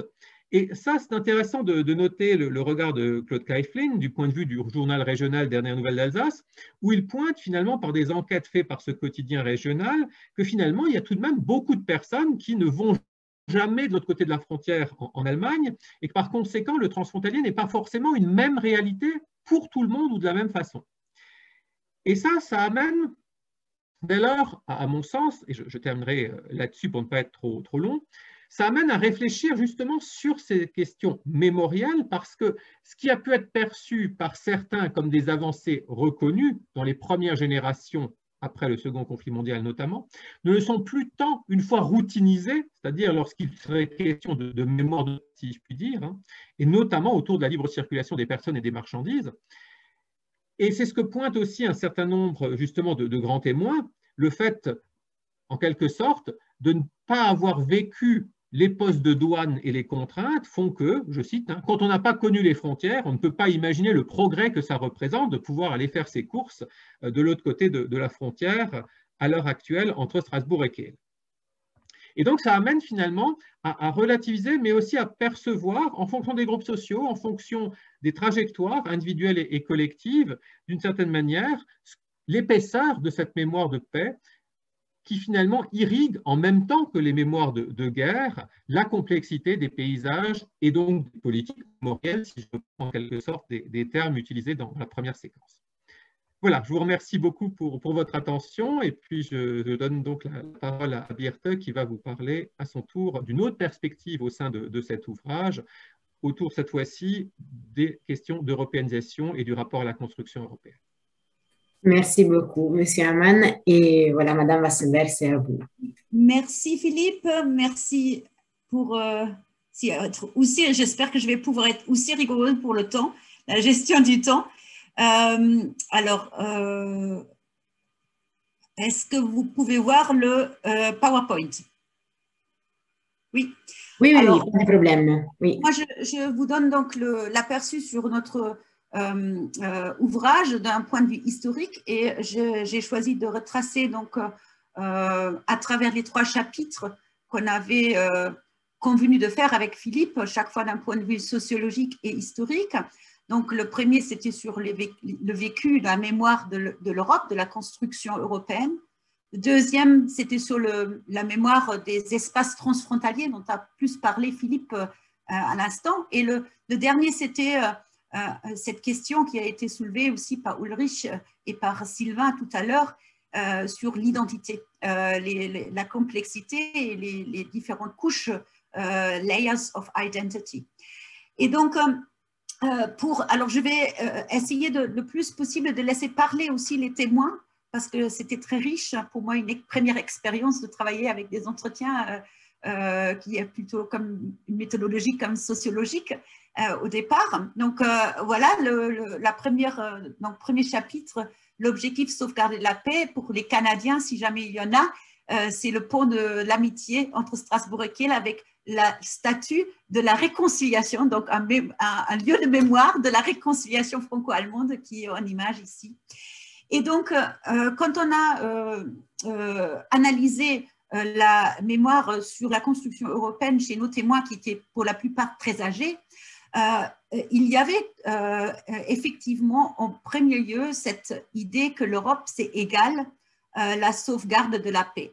La plupart, alors se sont bien sûr souvenus de la paix après la Deuxième Guerre mondiale, mais on avait une témoin, Lucienne Schmidt, qui est née en 1930 et qui avait parlé ici parce que c'est le moment-là, à ce moment-là, qu'elle a été envisagée la paix comme un moyen d'empêcher toute la guerre, la construction européenne et de se refaire et donc d'instaurer un processus de paix. Elle ne parlait pas de l'après-Deuxième Guerre mondiale, elle parlait de l'après-Première Guerre mondiale. C'est la seule qui a lié cette idée de l'Europe à l'issue de la Première Guerre mondiale. Ensuite, nous avons d'autres témoins. Catherine Trautmann, ancienne maire de Strasbourg, qui disait « Mais mon père, c'était pour nos battus pour qu'après la guerre vienne la paix. Il m'avait emmené sur les chantiers du Conseil de l'Europe pour m'expliquer que c'est là que ça allait se passer, a-t-elle dit. » Ou alors, nous avons Jean-Paul Heider, qui est un ancien conseiller régional, donc plus actif donc, au niveau de la coopération transfrontalière, qui disait « Vous savez, les gens de ma génération ont vécu pas mal de choses et quand nos parents ou nos grands-parents nous parlaient de ce qu'ils avaient vécu, l'avènement de l'Europe était un signe très fort de la paix. » Et ensuite, il mentionne évidemment le rôle particulier de l'Alsace. Alors, en tant qu'historienne, j'ai regardé effectivement quelles sont les périodes qui sont citées par nos témoins de la construction européenne. Qu'est-ce qu'ils mettent en avant comme période de la paix depuis 1945 à nos jours. Et donc, on se rend compte qu'en fait, en fonction de leur vécu personnel et de leur vécu professionnel, là où ils ont travaillé, donc l'institution, soit l'Union européenne, le Conseil de l'Europe ou dans les institutions transfrontalières, ce n'est pas forcément les mêmes périodes clés qu'ils mettent en avant. Alors, je vais citer en premier lieu Ulrich qui est là, puisque lui, c'est un ancien du Conseil de l'Europe et qui parle tout de suite du Congrès de La Haye. Historiquement, la volonté de la construction européenne était liée à la prise de conscience des personnes issues de la résistance de la dernière guerre, et ce sont eux qui ont fait en 1948 le Congrès de La Haye, qui était le point de départ pour la mise en place du Conseil de l'Europe. Nous avons Paul Kollowald, qui est un journaliste qui est un personnage très connu en Alsace, parce qu'il était donc là quand Robert Schuman avait fait connaître son projet sur la création de la CECA. Donc évidemment pour lui c'est là le début de la construction européenne. J'avais utilisé le terme de quasi-révolution, la mise en marche après le 9 mai avec la communauté européenne de charbon et d'acier. Et puis il y a d'autres qui mettent en avant des périodes plus récentes.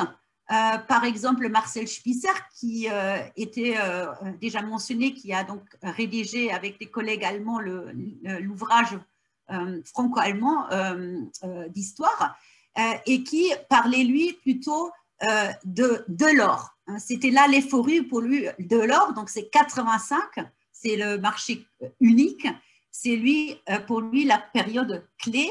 Et nous avons Michel Krieger qui parle lui, d'une autre période encore, c'est-à-dire la période donc, de bouleversement, de chute du mur de Berlin et l'ouverture à l'Est, la réunification du continent européen. Donc, lui, il parle de 89. Une des premières missions qu'on avait, c'était l'ouverture vers l'Est de l'Europe, c'était la chute du mur de Berlin qui a été un élément déterminant. Klaus Schuman, lui, il parle de nouveau de l'Europe. Ah oui, pardon.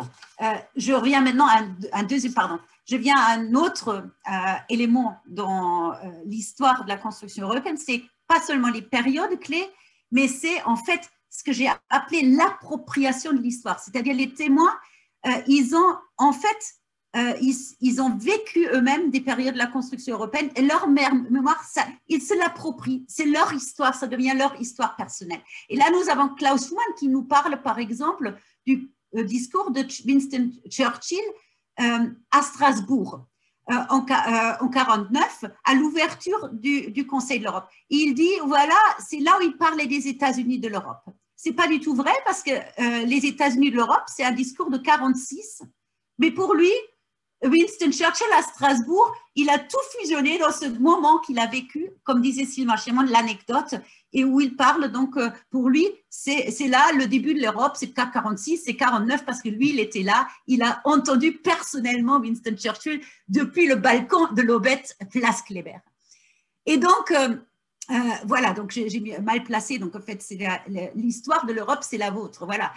Marcel Spitzer, lui, il parle de... c'est Paul Kollowald, oui, j'avais éliminé Marcel Spitzer, lui, il parle du livre franco-allemand, donc pour lui, la construction européenne, c'est la rédaction de ce livre scolaire franco-allemand, la réconciliation franco-allemande. Paul Kollowald, qui est ce fameux journaliste, lui, il dit, voilà, moi, j'apprends que le 9 mai 50, on reçoit par téléscripteur de l'agence Presse, de l'agence France Presse. Qu'est-ce que j'y découvre? Ce qui se passe à Paris. Je découvre ce que Robert Schuman venait de déclarer. Ce même Robert Schuman, c'est la chance du jeune journaliste que j'étais, que j'avais eu la chance de rencontrer au mois d'août 49. En fait, il l'avait vraiment rencontré à Strasbourg en 49 et il est convaincu que c'est là où Robert Schuman lui a dévoilé le plan Schuman. C'est pas vrai. parce que Robert Schuman, il l'annonce le 9 mai à Paris. Mais pour lui, le souvenir d'avoir eu la chance de rencontrer personnellement Robert Schuman à Strasbourg fait que pour lui, c'est à lui qu'il a annoncé le plan Schuman en premier. Donc c'est ça, c'est son histoire. Alors Karl von Wogau, qui est un parlementaire européen allemand, d'origine allemande, et qui, alors pour lui, c'est la mise en place de l'euro, parce qu'il l'a vécu personnellement. Il dit, le 2 mai 1998, quand les décisions finales de la monnaie européenne étaient prises, le matin, il y avait la décision du Parlement européen où j'étais le rapporteur. Il était le rapporteur et il se souvient en fait d'une anecdote complètement en dehors de ça. C'était la décision donc sur qui allait prendre la relève, enfin la présidence de la Banque centrale européenne. Alors la question c'était Duesenberg ou Trichet. Et lui, alors il dit, je vous le cite, à l'époque, cette nuit-là, j'ai téléphoné toutes les heures pour me renseigner chez des participants où on était. Et j'avais téléphoné la dernière fois à 3 heures du matin, disant qu'on négociait encore entre Jean-Claude Juncker, Chirac et Helmut Kohl. Et puis, à 4 heures du matin, j'ai retéléphoné encore une fois. Où en sommes-nous? L'homme de l'autre côté me disait, moi, je suis le portier. Et puis, je disais, il y a encore quelqu'un d'autre qui est là? Non. Et puis, à 6 heures du matin, j'ai entendu à la radio qu'on avait pris la décision que c'était Duesenberg. Donc, il raconte cette histoire de la mise en place de la monnaie unique et de la décision qui allait devenir le chef de la Banque centrale. C'est son histoire personnelle avec des coups de téléphone jusqu'à 3 heures du matin. Alors, la mémoire de la coopération transfrontalière. Donc, là, vous voyez notre belle région frontalière que je mets en valeur pour les Canadiens, entre Strasbourg et Kiel. Vous voyez ici tous les projets qu'il y a. Et donc là encore, nous avons les témoignages, sont des témoignages d'histoire vécue. Donc il y a Paul Kollewald qui dit c'était au début des années 60. Effectivement, cette coopération s'est mise en place dans les années 60. Il y avait Fribourg en face, l'Allemagne, ils ont découvert sur le terrain Colmar, Fribourg, qu'ils avaient des intérêts communs. Donc voilà, la proximité, ce que disait Philippe, la proximité sur la frontière fait que c'est naturel de faire la coopération transfrontalière. Alors le parlementaire Karl von Wogau, lui, il dit, avant de devenir parlementaire, je travaillais pour une entreprise suisse à Bâle. Le matin, je me levais pour aller en Allemagne et puis je passais en Suisse. Ensuite, mon parking était en France. Et quand je commençais à travailler, j'avais déjà fait 2 pays de la communauté et un pays tiers. Donc vous voyez l'histoire vécue, l'histoire de cette région frontalière. Michel Höffel, lui, c'est au niveau de l'Église. J'ai commencé mon travail en 60 en Alsace du Nord et avec le recul, quand on y réfléchit, c'était proche de la fin de la guerre, mais j'avais d'emblée la conviction qu'il fallait faire de l'action transfrontalière. Alors, pour rejoindre Philippe, ce qui est mis en avant dans cette mémoire transfrontalière, c'est cette idée d'une Europe sans frontières. Alors, cette Europe sans frontières qui fait défaut aujourd'hui avec la pandémie et la fermeture des frontières. Vous le voyez ici, notre tram, notre pont. Voilà, cette région sans frontières. Et là, les témoins se souviennent comment c'était quand on ne pouvait pas traverser la frontière. Parce qu'eux, ils sont sur la frontière. Je me souviens encore, dit Jean-Marie Wörling, quand on traversait la frontière, on était intimidé par des douaniers qui vous faisaient comprendre que c'était déjà le début quasiment de la haute trahison, simplement que d'aller dans le pays voisin. On vous demandait ce que vous aviez à faire à l'extérieur. Aujourd'hui, tout cela n'existe plus. Michel Krieger dit, chez nous, elle est omniprésente, cette frontière.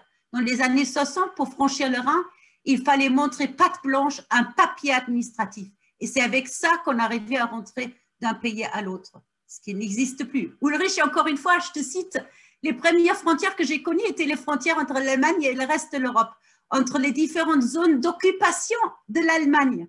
J'ai vécu près de la Sarre, j'ai vécu des situations où mon grand-père qui voulait aller réparer sa maison en Sarre était revenu un jour après l'expiration de son visa. Il a dû passer 2 ou 3 jours en prison à cause de cela.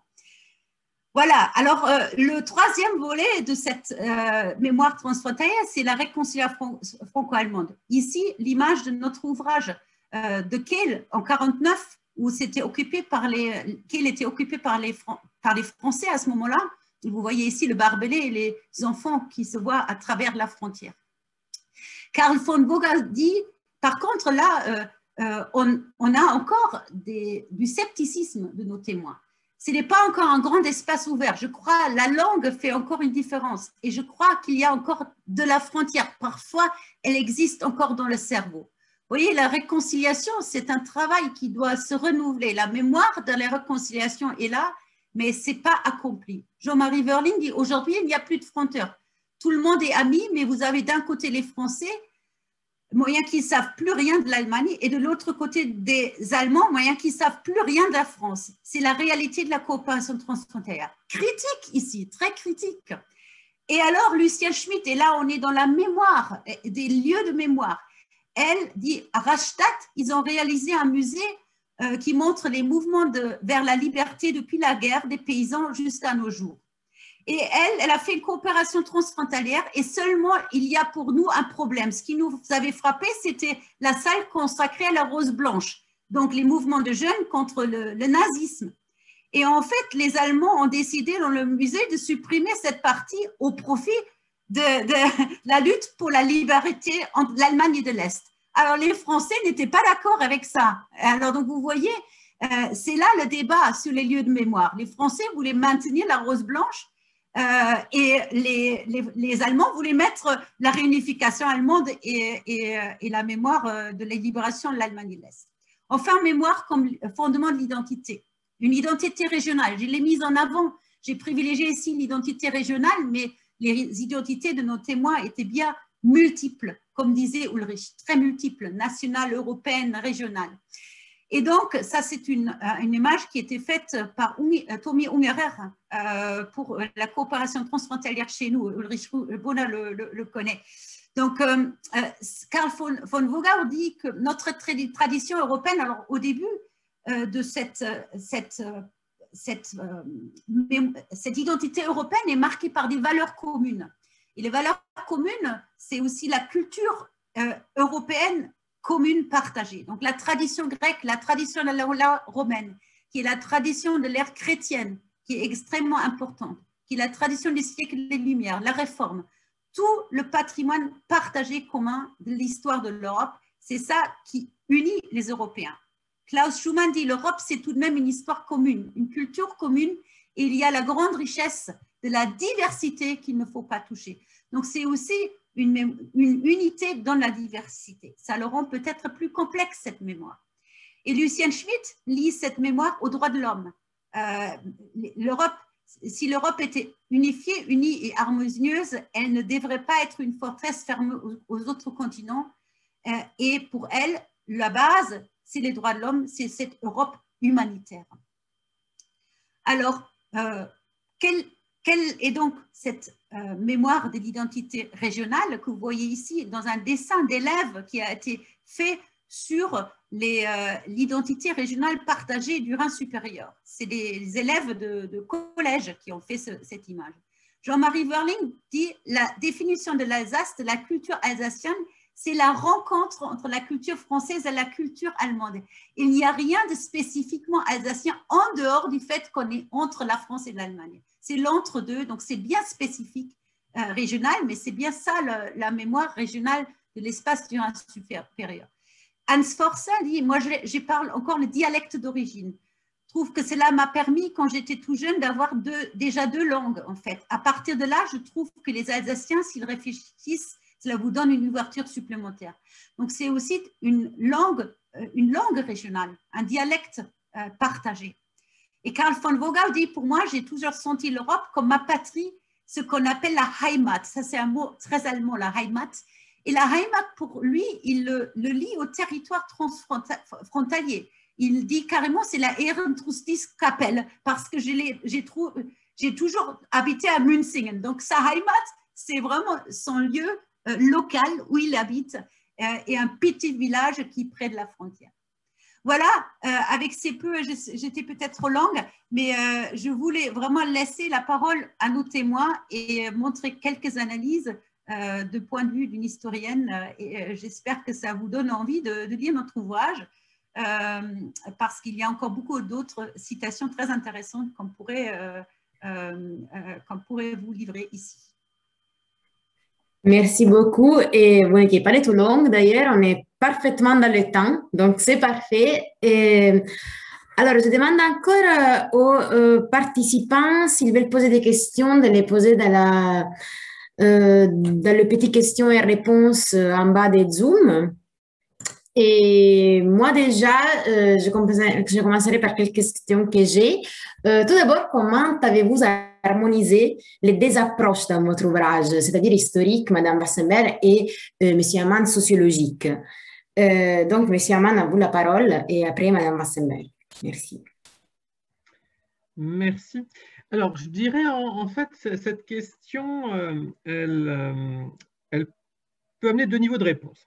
La première niveau de réponse, c'est la question finalement pas si simple, hein, d'ailleurs, du rapport à l'interdisciplinarité lorsqu'on doit rédiger un projet ou un ouvrage. Et par rapport à ça, je dirais que la façon dont on s'y est pris, c'est, je pense, de passer par la pratique plutôt que par la question de la théorisation. Souvent, il est question, et de plus en plus d'ailleurs à l'heure actuelle, hein, c'est pas une critique, hein, c'est juste une remarque de ma part, de multiplier les termes, le pluri, l'inter, le transdisciplinaire, etc., etc., avec des réalités différentes, hein, où chacun, là aussi, va de manière plurielle mettre une réalité différente derrière ces termes, parfois en fonction de l'intensité qu'on y voit, parfois des périmètres qu'on y voit, bon, etc. Ce n'était pas ça l'objet de ce livre. L'objet de ce livre était de le faire dans la pratique, hein, concrètement, et ça m'amène en quelque sorte à dire que comment est-ce que finalement on a pensé ensemble la chose? Ben, à la fois par le corpus et par les méthodes. C'est-à-dire que d'abord, dans un premier temps, au niveau du corpus d'entretien, alors là encore, hein, que l'on parle d'entretien, c'est mon vocabulaire à moi en tant que sociologue, ou peut-être d'archive orale, dirait-on plutôt du côté des historiens, mais en tous les cas, il y avait cette idée de partir effectivement et de rassembler donc une trentaine de témoignages pour en tirer après eh bien, deux modes d'analyse. L'un donc d'un point de vue historique, l'autre d'un point de vue sociologique. Et au-delà de ce corpus, du point de vue de la méthode, c'est aussi du coup non pas produire de manière un peu artificielle une analyse commune, mais véritablement proposer au lecteur, et je pense que c'est aussi important parce que tout un chacun peut avoir sa propre lecture, proposer au lecteur finalement dans ce livre trois niveaux de lecture, à savoir une approche historique, une approche sociologique et un retour direct aux matériaux pour ceux qui le souhaitent, puisqu'une part importante de l'ouvrage est aussi consacrée aux témoignages directement transcrits, hein, et ça peut permettre à d'autres, finalement, qui auraient encore une autre lecture, parce que bien sûr, il n'y a pas que l'histoire et la sociologie, de rentrer dans ce matériau et d'en faire leur miel à leur tour, s'ils le souhaitent. Je pense que Philippe a presque tout dit. Je voudrais juste dire que ce qui était extraordinaire dans ce travail, c'est que nous avons, alors on s'est partagé aussi les témoignages. On a dit chacun prend d'autres témoins pour que ça ne se recoupe pas ensuite dans les analyses. Et si vous voulez, on a chacun rédigé nos articles sans vraiment informer l'autre. Donc c'était un pari. Donc on l'a fait et finalement, donc Philippe était le premier parce que moi j'avais pris le retard. Donc, et je n'avais pas lu ces chapitres. Et donc, finalement, il s'est trouvé qu'on était assez complémentaires, naturellement, dans nos approches. Et que même si ça se rejoignait sur des thématiques comme l'Europe sans frontières, par exemple, ce n'était pas grave parce que l'analyse était tout de même faite avec un autre œil. Donc, c'était en fait un exercice très intéressant, je trouve, pour croiser deux disciplines. Et il y a aussi quelque chose qui m'avait frappé disons pour la discussion. On a quand même longuement discuté aussi avec Ulrich comment on fait ce projet. Et en fait, la méthode était d'abord quand même sociologique. Surtout, je me rappelle que j'avais dit à Philippe, bon, alors on va faire les entretiens. Il dit, non, c'est pas nous, c'est les étudiants qui vont faire. Et donc, voilà, la méthode était sociologique, mais après, on a quand même décidé de prendre des témoins historiques, c'est-à-dire qu'ils étaient tous très âgés. Et donc là, on est dans l'archive orale. Donc en fait, là, on a fait de l'interdisciplinarité. On s'y est retrouvés tous les deux. Et c'était, je trouve, extrêmement intéressant. C'est un des projets dont j'ai personnellement tiré le plus d'un point de vue de mon apprentissage dans l'interdisciplinarité. Évidemment, il faut aussi avoir un collègue avec un peu bien fonctionné, mais c'est le cas avec Philippe, donc j'ai de la chance. Oui, de l'ouverture des deux côtés, c'est ça. Donc, merci beaucoup à tous les deux. Alors, je regarde juste si on a des questions. Alors, moi, j'aurais encore une autre question pour vous. Est-ce qu'à votre avis, aujourd'hui, face aux crises que l'Europe traverse, vous auriez écrit les mêmes livres et vous seriez parvenu aux mêmes conclusions? Je sais qu'on ne fait pas des si et des mais, je pense, ni en sociologie ni en histoire, mais je ne sais pas si vous pouvez répondre à cette question. Je vais peut-être en premier, parce que je me rappelle de Philippe qui avait peur, parce que ce livre a pris du retard à cause de moi, parce que moi, je n'avais pas rédigé le chapitre. Et donc, il prenait du retard et du retard et du retard. Et à un moment donné, Philippe me disait, mais mince, je ne sais pas si ce livre est encore valable après, parce que voilà. Et moi, je dis, pour moi, ce n'était, en tant qu'historienne, ce n'est pas un problème, parce que les historiens ont l'avantage que voilà, ils traitent toujours du passé, donc ce n'est jamais urgent pour eux. Et plus ça date, mieux c'est pour nous. Et en fait, quand on relit, moi j'ai relu pour cette présentation aujourd'hui, alors j'ai relu par exemple des remarques de justement Lucien Schmitt, qui disait, mais vous ne croyez pas qu'on est en train de remettre en place des frontières? Là, j'ai l'impression qu'on fait une réfrontiérisation. Et là, je me suis dit, mais on pourrait mettre cette citation, si on la mettait aujourd'hui, elle sera en parfaite cohérence avec la crise européenne. Donc, ça doit nous interroger, en fait. Oui, c'est clair. Pour voir aussi que peut-être ces tendances d'ouverture et fermeture de frontières ne sont pas si périodisées que ça, et qu'il y a peut-être des tendances de refrontiérisation qui sont déjà là dans le passé. Voilà. Merci.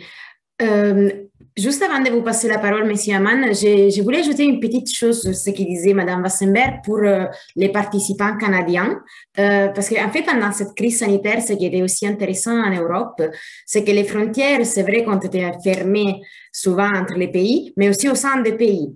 Donc, on a eu des pays, genre des régions, entre les régions, il y a eu aussi des frontières. Et paradoxalement, quelquefois, les régions ont été plus sévères, disons, dans les contrôles des frontières à cause de la pandémie qu'au niveau européen. Donc, ça, c'était juste pour donner un élément ici de ce qui se passe en Europe aujourd'hui avec la pandémie. Mais du coup, M. Aman, je suis désolée, je vous laisse tout de suite la parole. Non, mais je rebondis volontiers sur cette question et sur ce que Birte a avancé. Je pense qu'il y a effectivement deux niveaux, mais qui se rejoignent vraiment positivement. C'est-à-dire que, alors effectivement, d'un point de vue strictement sociologique, c'est vrai que bon, un entretien, c'est une interaction sociale. C'est-à-dire qu'on parle de soi et des autres en fonction de ce qu'on vit au moment présent, forcément. Et donc, par voie de conséquence, finalement, ça revient sur ce qu'on a dit dans la première partie de cette séquence, lorsqu'il est question des mémoires plurielles, etc. Bon, sociologiquement, Maurice Halbwachs, qui a notamment travaillé là-dessus, nous explique qu'il n'y a pas de mémoire individuelle sans mémoire collective, etc. Donc, de ce point de vue-là, effectivement, on ne peut pas postuler qu'on aurait les mêmes témoignages 6, 7, 10 ans après, effectivement.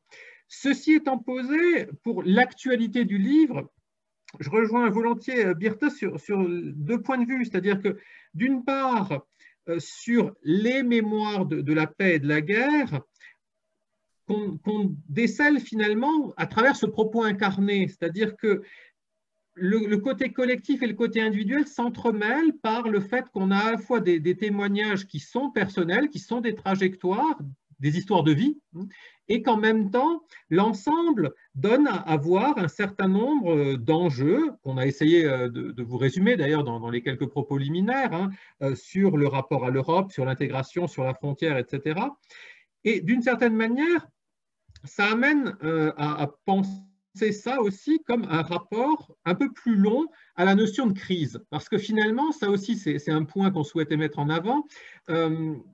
il n'y a pas plus commun, en fait, que de dire que l'Europe est en crise. Alors, l'Europe au sens institutionnel ou au sens géographique, peu importe, j'ai presque envie de dire. Hein. Et ce côté, en fait, de la crise, c'est un discours qui était présent de manière très nette hein, au moment du début de notre projet, puisqu'on était, on était entre la crise économique, hein, 2007-2008, qui avait ses effets, et la crise grecque, 2010-2011, hein, au début de ce projet. Qu'en même temps, la question du déficit démocratique, bon, c'est quelque chose de récurrent. Alors là, pour le coup, il y a 20 ans déjà, on mettait en avant hein, ces questions-là, sur des temps donc plus longs. Et qu'en même temps, de manière plus récente, ben, on a pu voir apparaître des réflexions, alors parfois sur les enjeux migratoires, parfois sur le Brexit, etc. Donc, je dirais que d'une certaine manière, l'actualité, c'est aussi ça, c'est de nous rappeler que la construction européenne, les enjeux transfrontaliers, toutes ces questions dans le rapport à l'épaisseur mémorielle, ce n'est pas en surplomb. C'est des constructions politiques et sociales, ce n'est pas une évidence en quelque sorte, hein, c'est des choses qui sont toujours continuées. Et de ce point de vue-là, effectivement, ce moment saisi hein, des entretiens, c'est quelque chose qui permet de voir cette épaisseur et les enjeux à la fois temporels et d'échelle qui se recomposent en permanence. Je vous remercie beaucoup. Alors, j'aurais une troisième question, mais d'abord, je passerai la parole à M. Bonner, parce que je vois qu'elle est en cours. Donc, d'abord à vous, M. Bonner. Merci beaucoup. Non, je voulais juste dire un mot aussi sur l'actualité du livre, parce que, bon, l'Europe est dans tous les débats actuellement. Il y avait le souvenir napoléonien au début du mois, il y a la création du Conseil de l'Europe le 5 mai, il y a le 9 mai maintenant avec l'ouverture à Strasbourg de la conférence sur l'avenir de l'Europe. Donc l'Europe est partout. Par contre, et là, malheureusement, ce n'est peut-être pas tout à fait d'actualité, mais ou alors peut-être encore plus, à cause de la pandémie, les accords de Schengen que Catherine Lalumière avait signés pour la France en 1985 ont été quasiment vidés de leur substance par les fermetures de frontières successives et très souvent sans coordination entre nos États membres et notamment dans les régions frontalières. Birte Wassenberg l'a mentionné tout à l'heure. Et je pense que si on avait su ça, on aurait été peut-être beaucoup plus, on aurait beaucoup plus insisté dans le livre encore sur la question de l'ouverture des frontières et la nécessité de les garder ouvertes. Je vous remercie beaucoup. Alors, moi, j'aurais une dernière question pour conclure. Mais en réalité, Madame Wassenberg avait déjà répondu à cette question plus ou moins pendant la première table ronde avec sa question. Donc, vous faites une claire différence en fait entre la mémoire de la paix et la mémoire de la guerre. Bon, ma question était dans votre ouvrage, quelle mémoire pèse le plus? Mais je crois que c'est la mémoire de la paix. Mais je vous laisserai quand même répondre pour peut-être donner un mot de conclusion sur cette mémoire de la paix. Et je laisse à vous en fait un mot de conclusion. Donc, Monsieur Amann d'abord et après Madame Wassenberg. Merci. Je pense en fait pour rebondir avec à la fois ce que je disais en fin de ma présentation et effectivement ce qui a déjà été abordé préalablement.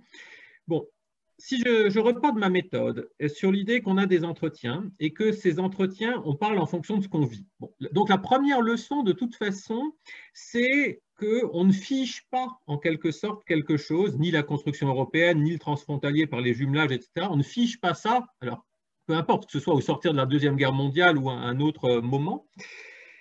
Et justement, ce qui ressort bien des témoignages, il me semble, c'est qu'on a affaire à des processus de naturalisation de l'œuvre de la construction européenne. Ce que je disais en fin de mon propos, hein, passer la frontière et le fait qu'il n'y ait plus, alors effectivement, d'autant plus au moment de rémanence, hein, c'est-à-dire lorsque, pendant la pandémie, etc., c'est revenu, mais passer la frontière sans douanier entre la France et l'Allemagne, c'est intégré comme normal et cela, ça veut dire finalement que ça appelle une réactualisation en fait en permanence des objectifs européens, que ce soit pour l'Union européenne, le Conseil de l'Europe, que ce soit pour la coopération entre voisins. Ça veut dire en permanence qu'il y a des enjeux de légitimation qui se posent Dit autrement, qu'on n'a pas forcément affaire à un espèce d'oubli mémorial, c'est-à-dire le fait qu'on aurait une mémoire de la paix qui, en quelque sorte, efface une mémoire précédente, mais plutôt qu'on a une complexification de nos sociétés et de ces effets de mémoire. Ce qui veut dire finalement, si je reprends les termes d'un apoétiste qui s'appelle Michel Daubry, que lorsqu'on est en conjoncture critique, par exemple dans une guerre, par exemple lorsqu'on a vécu la mort au quotidien, enfin ce genre de choses-là, la conjoncture critique fait qu'il y a un effet de focus ou de simplification de la réalité, si vous voulez. On a un focus qui s'impose. Tandis que les conjonctures routinières, et donc les conjonctures contemporaines de manière plus large, malgré leurs soubresauts qui peuvent être conséquents, fait qu'on ne peut pas mobiliser une explication unique. Et c'est aussi ça, me semble-t-il, qui ressort en quelque sorte de l'ensemble des témoignages et ce qu'on a essayé de mettre en lumière avec les trois parties sur lesquelles Birte est revenue, c'est qu'il est nécessaire d'appréhender cette complexité du social, c'est-à-dire plusieurs échelles de temps et plusieurs échelles spatiales d'enjeux qui s'entremêlent. Et ça veut dire aussi que finalement le défi de la mémoire de paix, c'est quelque chose qui n'est pas unique, c'est quelque chose qui relève du plus quotidien. Ça peut être aller faire ses courses de l'autre côté de la frontière, tout comme ça peut être un projet politique commun pour l'Europe sur des enjeux forts qui ont été également rappelés au cours de cette séquence. Ça peut être les enjeux migratoires, ça peut être aussi la dépendance aux matières premières d'un point de vue environnemental ou si on pense aux vaccins et autres. C'est finalement l'ensemble de ces différents enjeux tels qu'ils vont être perçus et retravaillés dans les trajectoires individuelles de vous, de moi, qui sont le défi finalement de cette mémoire de paix contemporaine. Voilà. Alors, pour ajouter peut-être mémoire de paix, mémoire de guerre, moi, c'est vrai que je les mettais en opposition et je me laisse convaincre un peu par Ivan Schirman, qui avait dit ce qui est intéressant, c'est de voir comment on passe de la guerre vers la paix. Et donc, si on pense à ça, il faut avoir les deux. Et donc, donc du coup, il faut dire que les deux mémoires sont importants. Et quand je relis tout cela avec la conférence sur l'avenir de l'Europe qui était effectivement ouverte ici à Strasbourg, par un long discours du président Macron, on ne peut pas construire l'avenir de l'Europe et sans tenir compte aussi du passé. Et donc, je pense que notre approche, c'est une approche intéressante parce qu'elle est plus proche du citoyen, je dirais. On a interrogé des témoins qui ont vécu la construction de la paix, la construction de l'Europe. Et je crois que ça peut être très utile aussi d'avoir et de continuer avec ce genre de témoignage pour construire avec ça aussi un argumentaire pourquoi il est nécessaire de faire un avenir pour l'Europe. Parce que là, c'était des personnes qui ont vécu encore la guerre. Et donc, ils sont conscients combien c'est nécessaire de construire l'Europe à l'avenir. Mais la génération suivante, elle aura une autre mémoire qui sera différente. Et donc, je pense que c'est dans ça qu'il faut... bon, ça sera mon mot de la fin. Je pense que le projet de livre pourrait être continué pour d'autres frontières ou aussi peut-être avec d'autres disciplines en sciences humaines. Ça sera très intéressant. Merci beaucoup. Je crois que, par exemple, ma génération a vécu de façon très bizarre la fermeture des frontières. En tout cas, j'en sais qui, comme moi, voyage assez souvent entre un pays et l'autre. Donc, effectivement, pour nous, ça a été plutôt les problèmes. Ah, qu'est-ce qu'il y a? Il y a une frontière. On la découvre, en fait, la frontière, avec cette crise. En tout cas, je ne sais pas, Monsieur Bonner, si vous vouliez intervenir encore parce que j'avais vu la main levée ou non. Ok, alors il est 20h pile, donc on est incroyablement à l'heure, au moins en Europe. Donc, je crois qu'on va se souhaiter bon dîner ou bon déjeuner. Et ça a été vraiment très instructif, très, très intéressant le débat. Je vous remercie vraiment encore beaucoup pour votre participation. Je conseille encore la lecture de votre livre qui est vraiment intéressant. Et je pense que je vous dis bonne soirée ou bonne continuation de journée. Et je ferme la session. Merci beaucoup alors. Merci.